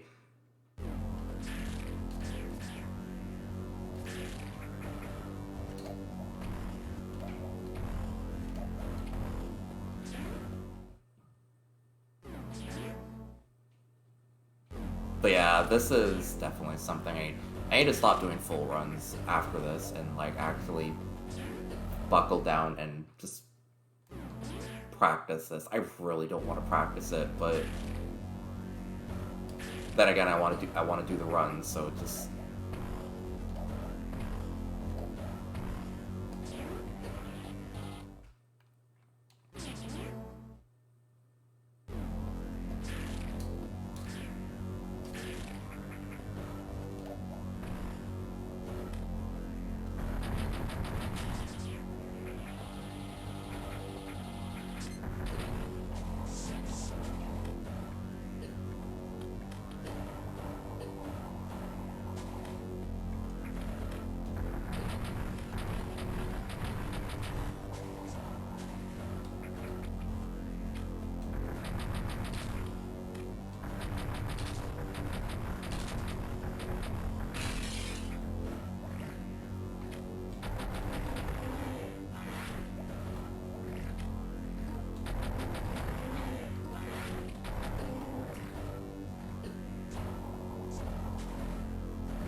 It's so hard to get the right spacing on this.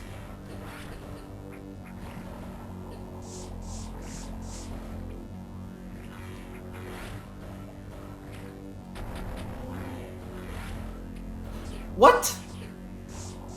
Why? She closed her eye for no reason. I don't know. I could have actually got the killing blow on her, but she said no. I've never seen her do that before.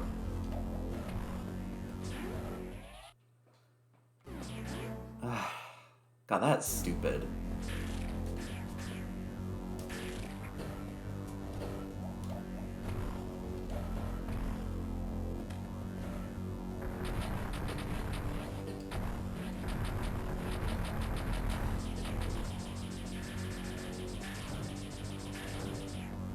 I'm severely low on missiles.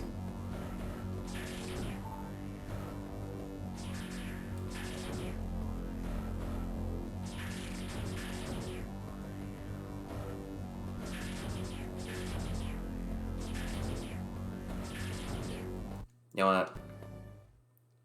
Whatever, I can do it again.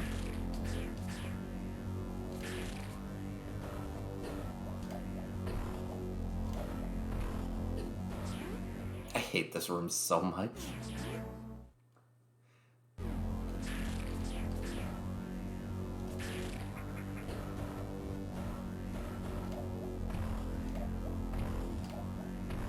So normally the whole thing is supposed to be that, like, if you, good grief, not the bod.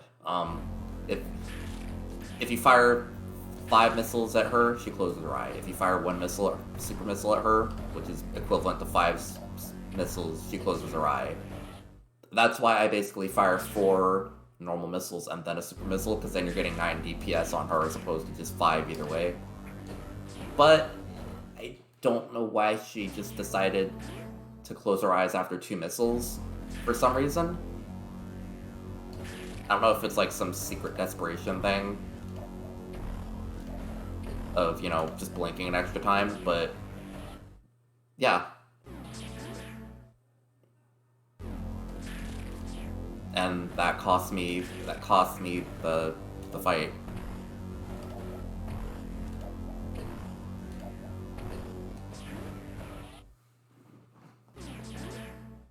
I learned how to do the frame perfect wall jump in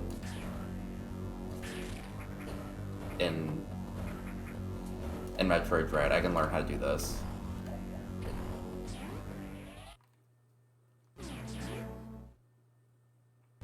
Unfortunately, with the frame perfect wall jump, it was a pretty peaceful thing to practice. Not like this. This is my worst nightmare.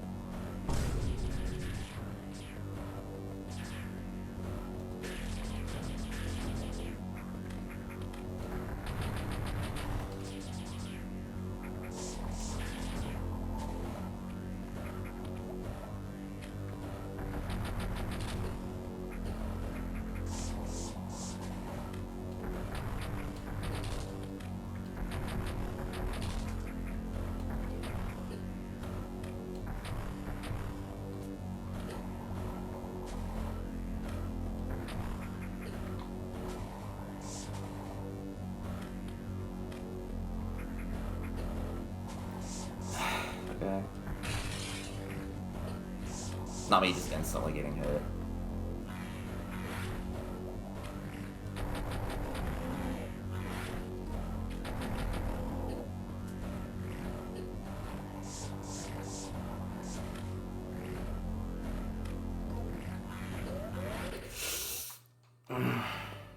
This is embarrassing.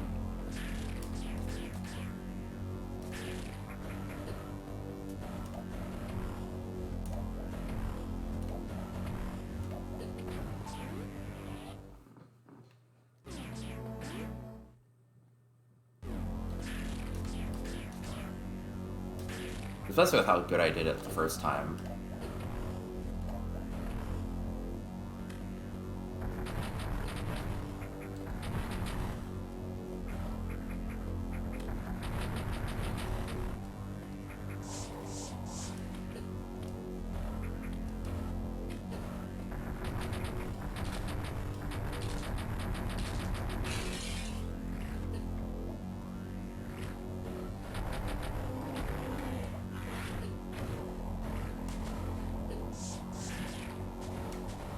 Please.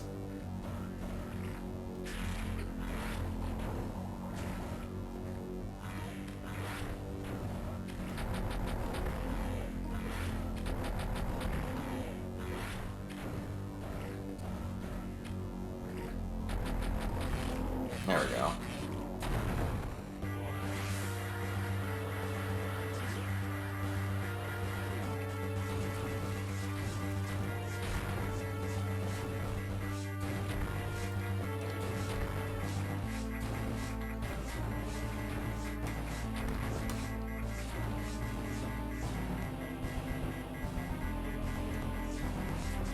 My favorite part is that you can actually just build up a Shine Spark directly off of her. It's so insulting. It's hilarious.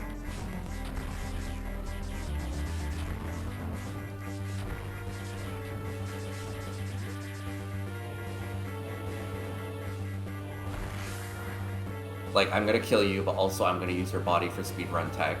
It's so funny.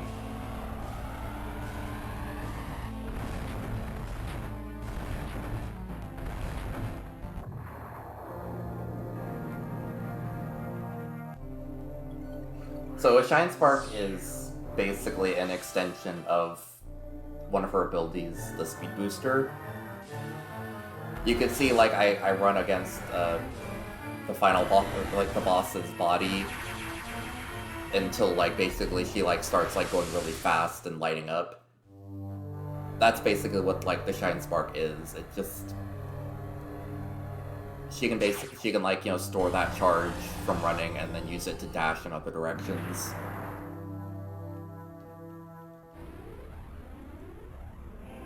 And it's surprisingly not used very much in this run. Most other Metroid games use a lot more, but you only really use it like twice, 3 times in this entire run.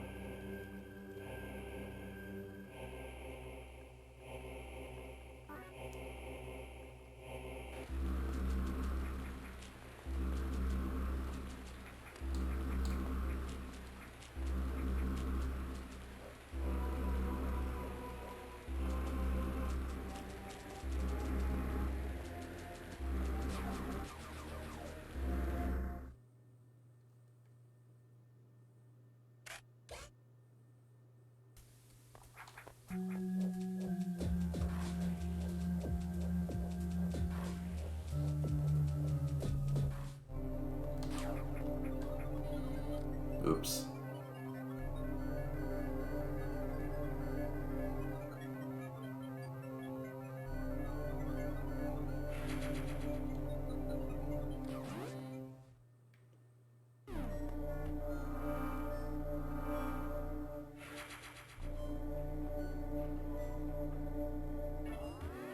I was gonna save here, but the silly Lou fella.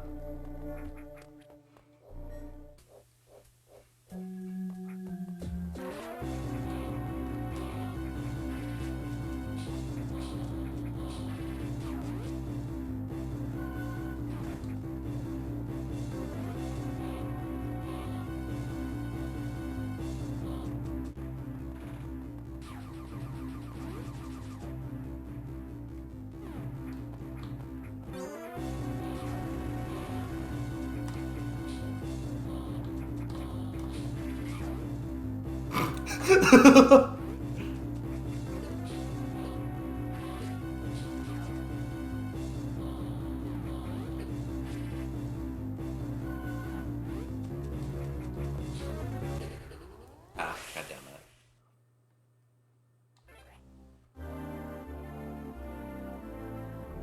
This is not an easy run. I'm wondering if I even have the guts for it, but...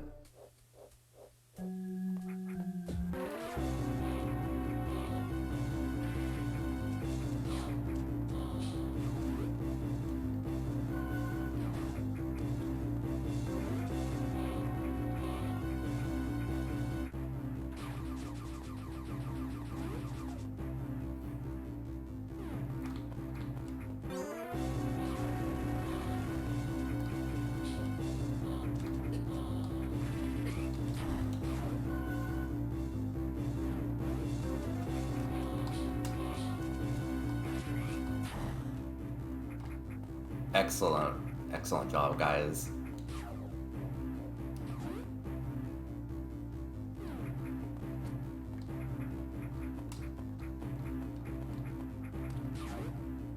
I love how Ridley is like this big, fearsome boss, and then the rest of the space pirates just kind of share one brain cell, and they're not using it.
Alright, perfect.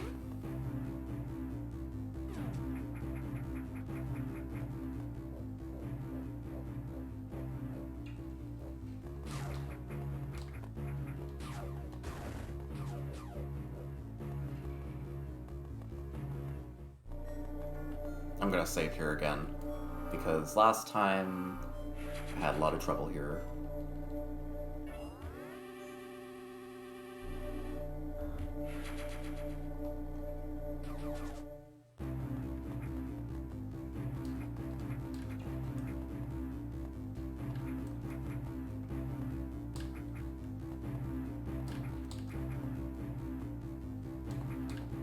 Okay, you gotta be kidding me.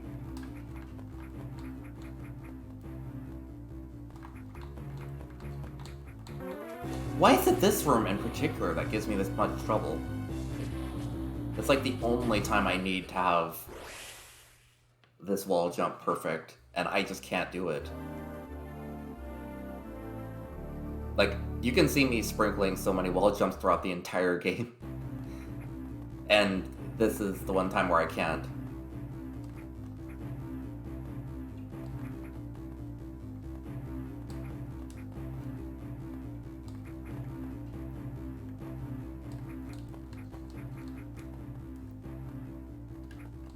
I'm gonna go crazy.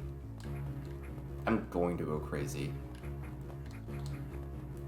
I can't wall jump more than twice.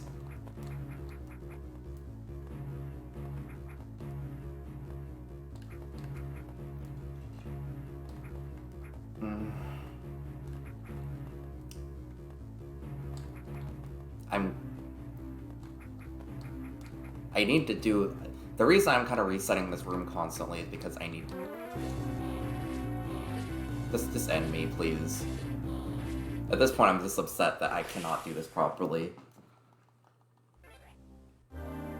I need to have that spotlight be out of the way, and the only way to have that in a timely fashion is for me to do this the moment I enter the room.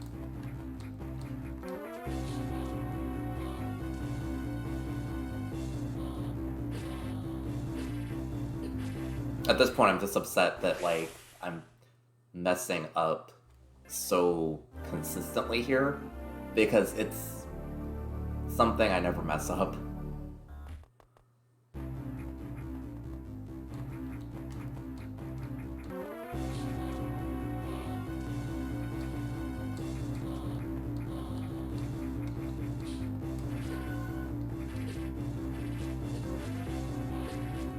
Okay.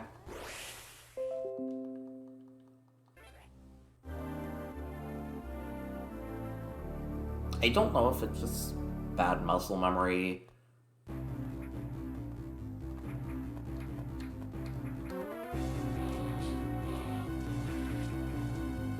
It's always 2 or 3. Like, I don't understand how I can do it the first time and the second time, but not the 3rd or 4th or 5th. It takes like 6 wall jumps to get up there. It's a basic form of movement. I feel like I'm entering madness.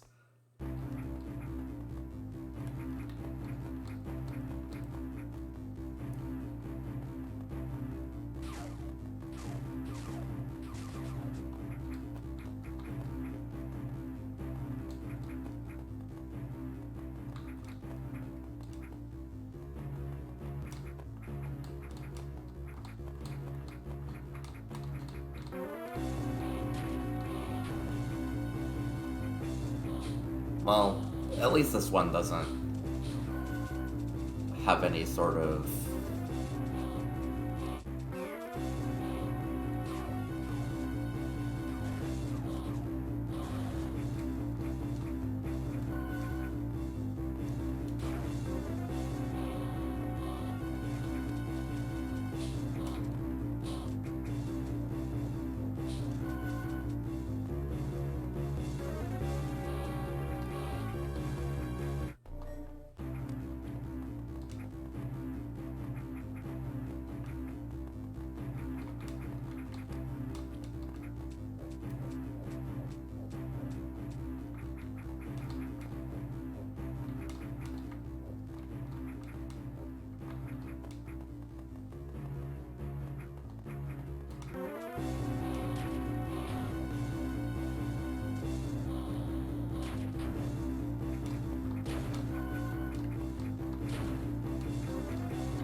You've got to be kidding me, really?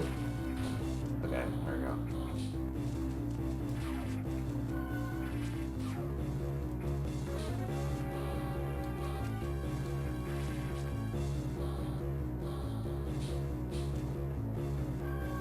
The sprinkly.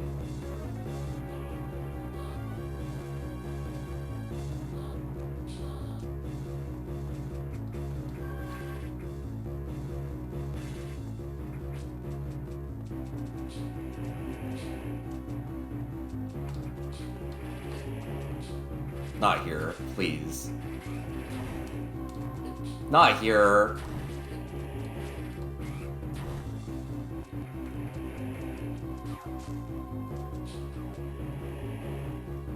Okay, whatever. Whatever.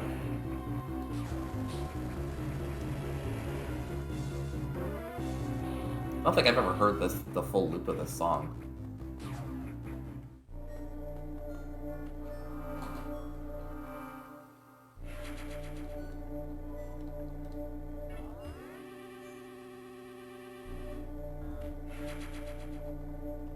Anyways, I'm starting to get severely bothered by the mechanical skill here, but I'm gonna finish the game again. At least after this, I won't have to wall jump for the rest of the game, so...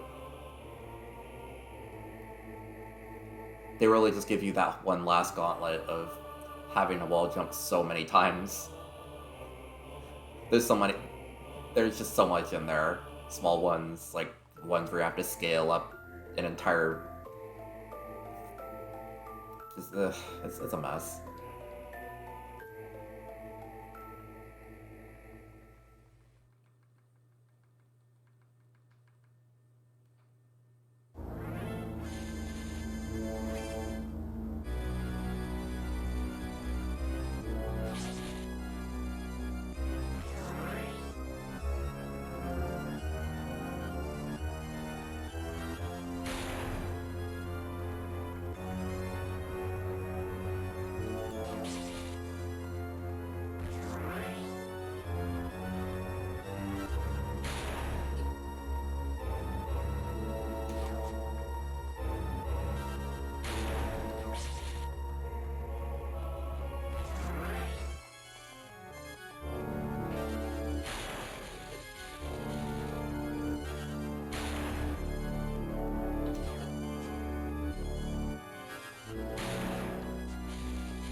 There used to be a time where I actually would get this in without missing a shot, but I think I've lost a lot of the muscle memory from back then.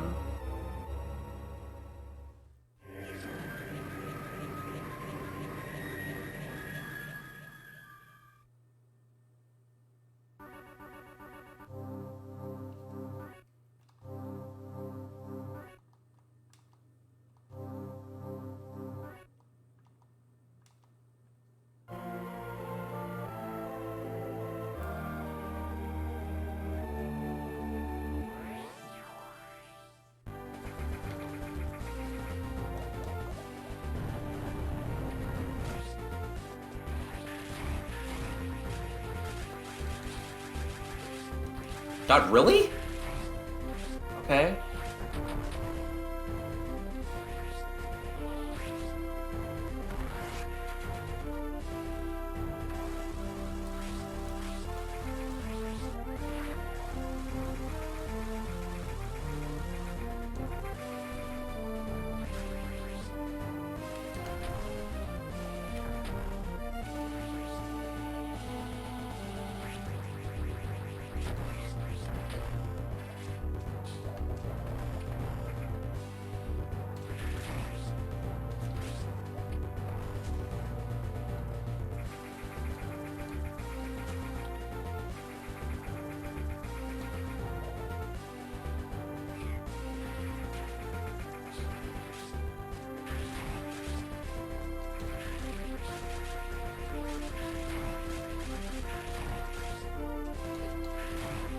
I mean, this is definitely near the end of the run.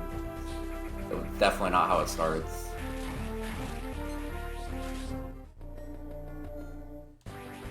It's definitely the hardest stretch of the run.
Oh, right. Well, this is technically kind of like... Once you beat Mother Brain and Escape, that's kind of like the 2/3 of the way through the game point. It's kind of meant to be a fake out for anybody who played the game originally. Because, like, you know, in the original Metroid, you know, you beat Mother Brain and that's it. I am not doing that good. I should not have taken 4 hits of damage in that single bit of room. Thank you for that free hit.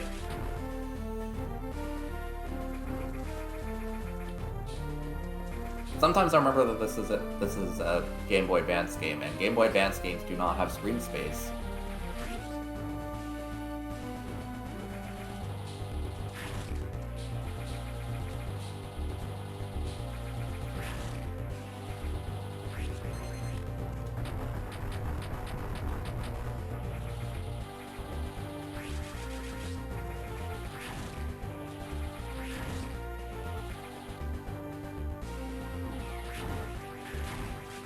Like, I was watching somebody play, like, some, like, Sonic Advance 3, just on, like, as a video on YouTube.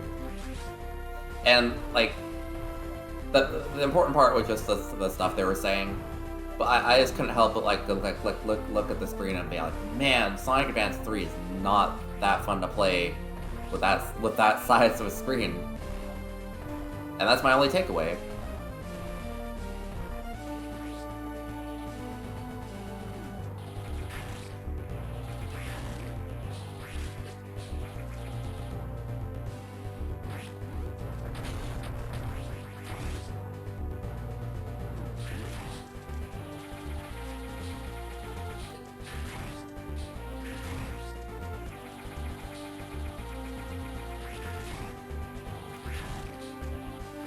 Okay, actually that was not that bad, aside from the beginning.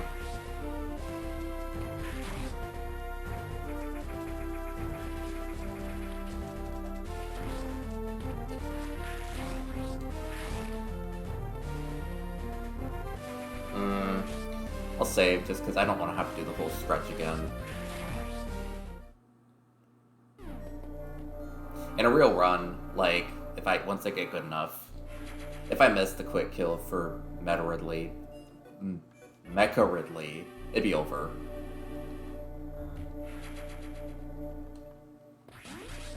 I mean,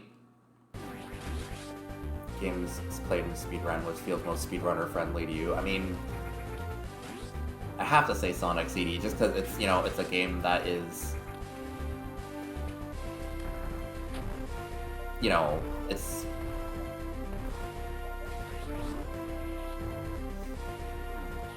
They expect you to be able to beat the game in, like, you know, 45 minutes. So, like, you know, that's already not a horrible bar there. Everything is easily digestible and easily replayable.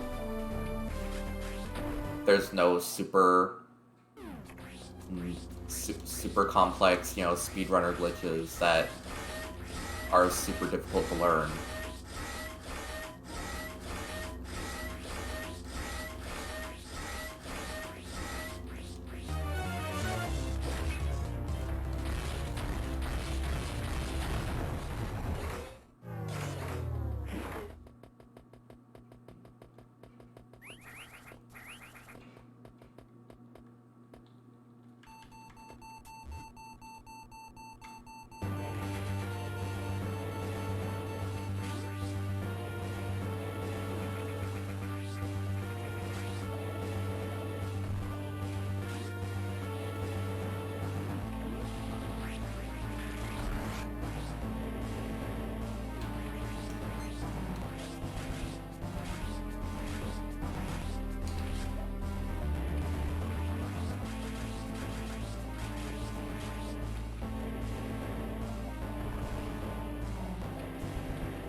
One game that I think would be really fun to learn to speedrun would be, this is a niche pick, but I think Donkey Kong for the Game Boy. It's, you know, the one that is kind of pretends to be just a normal port of Donkey Kong, but then ends up turning to be out to be like a really interesting puzzle platformer with some surprisingly good controls for just being a 2D Mario game on the freaking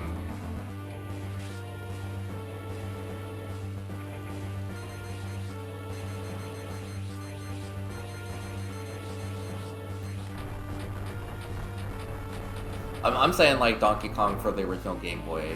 It's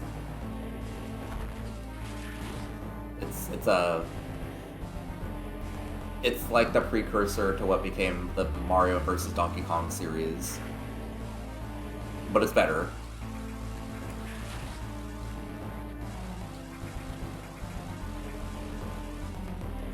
I need to stop dropping that.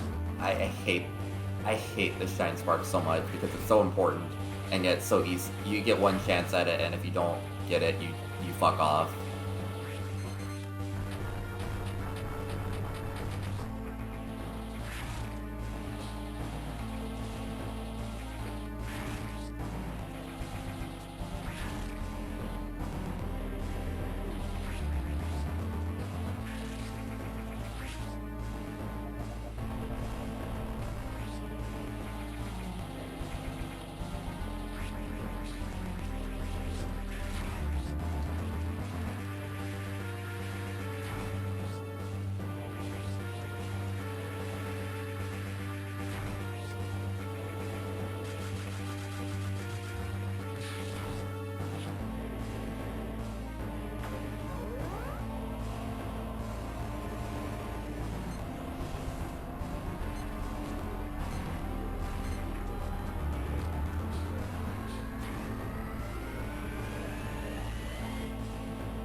Okay, well,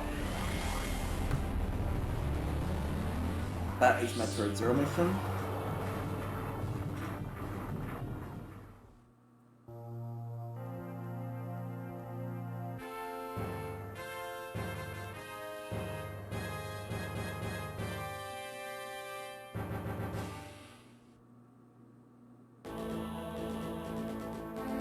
To be honest, I also imagine a speedrun of Sonic Advance 2 casually would be really fun. One thing I really love about Sonic Advance 2 is that for Sonic, he has like a really good speed gaining tool just by pressing like double tapping forward in midair. He does an air dash. It gives him free momentum and it's cumulative. So like you can like air dash, land, air dash, land, air dash, land, and gain a lot of running speed in a short amount of time. And I just think that's very cool. Plus, the game has a really fun... Before, you know, they actually just had boosts as a normal mechanic, it kind of had this thing of, like, momentum, where if you run for fast enough, you get, like, you go into this kind of boost-ish state. I mean, you're not invincible, but like the more rings you have, the less you have to run. So basically, just, you know, you find ways to maintain this really fast state for as long as possible while doing these levels, and I just think it's very fun. And unfortunately, it's also a Game Boy game and a Sonic game, so screen space is kind of a bitch, but I imagine if you learn the game, it'd probably be really fun to speedrun. It'd probably be a really short speedrun too, honestly. Someday, maybe. I've never speedrun that game before, but...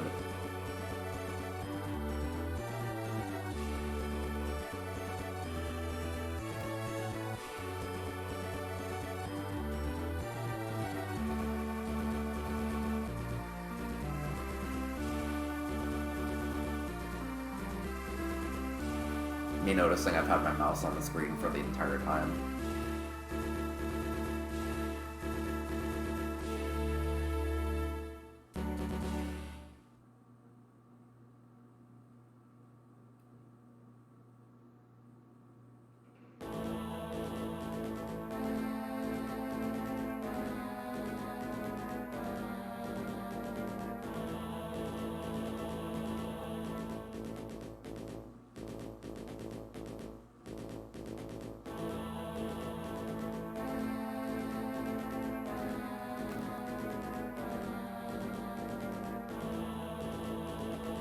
That is the lowest time I've gotten at the end of the game. But also I used save states and died several times, so I don't really think that that's a viable metric for this.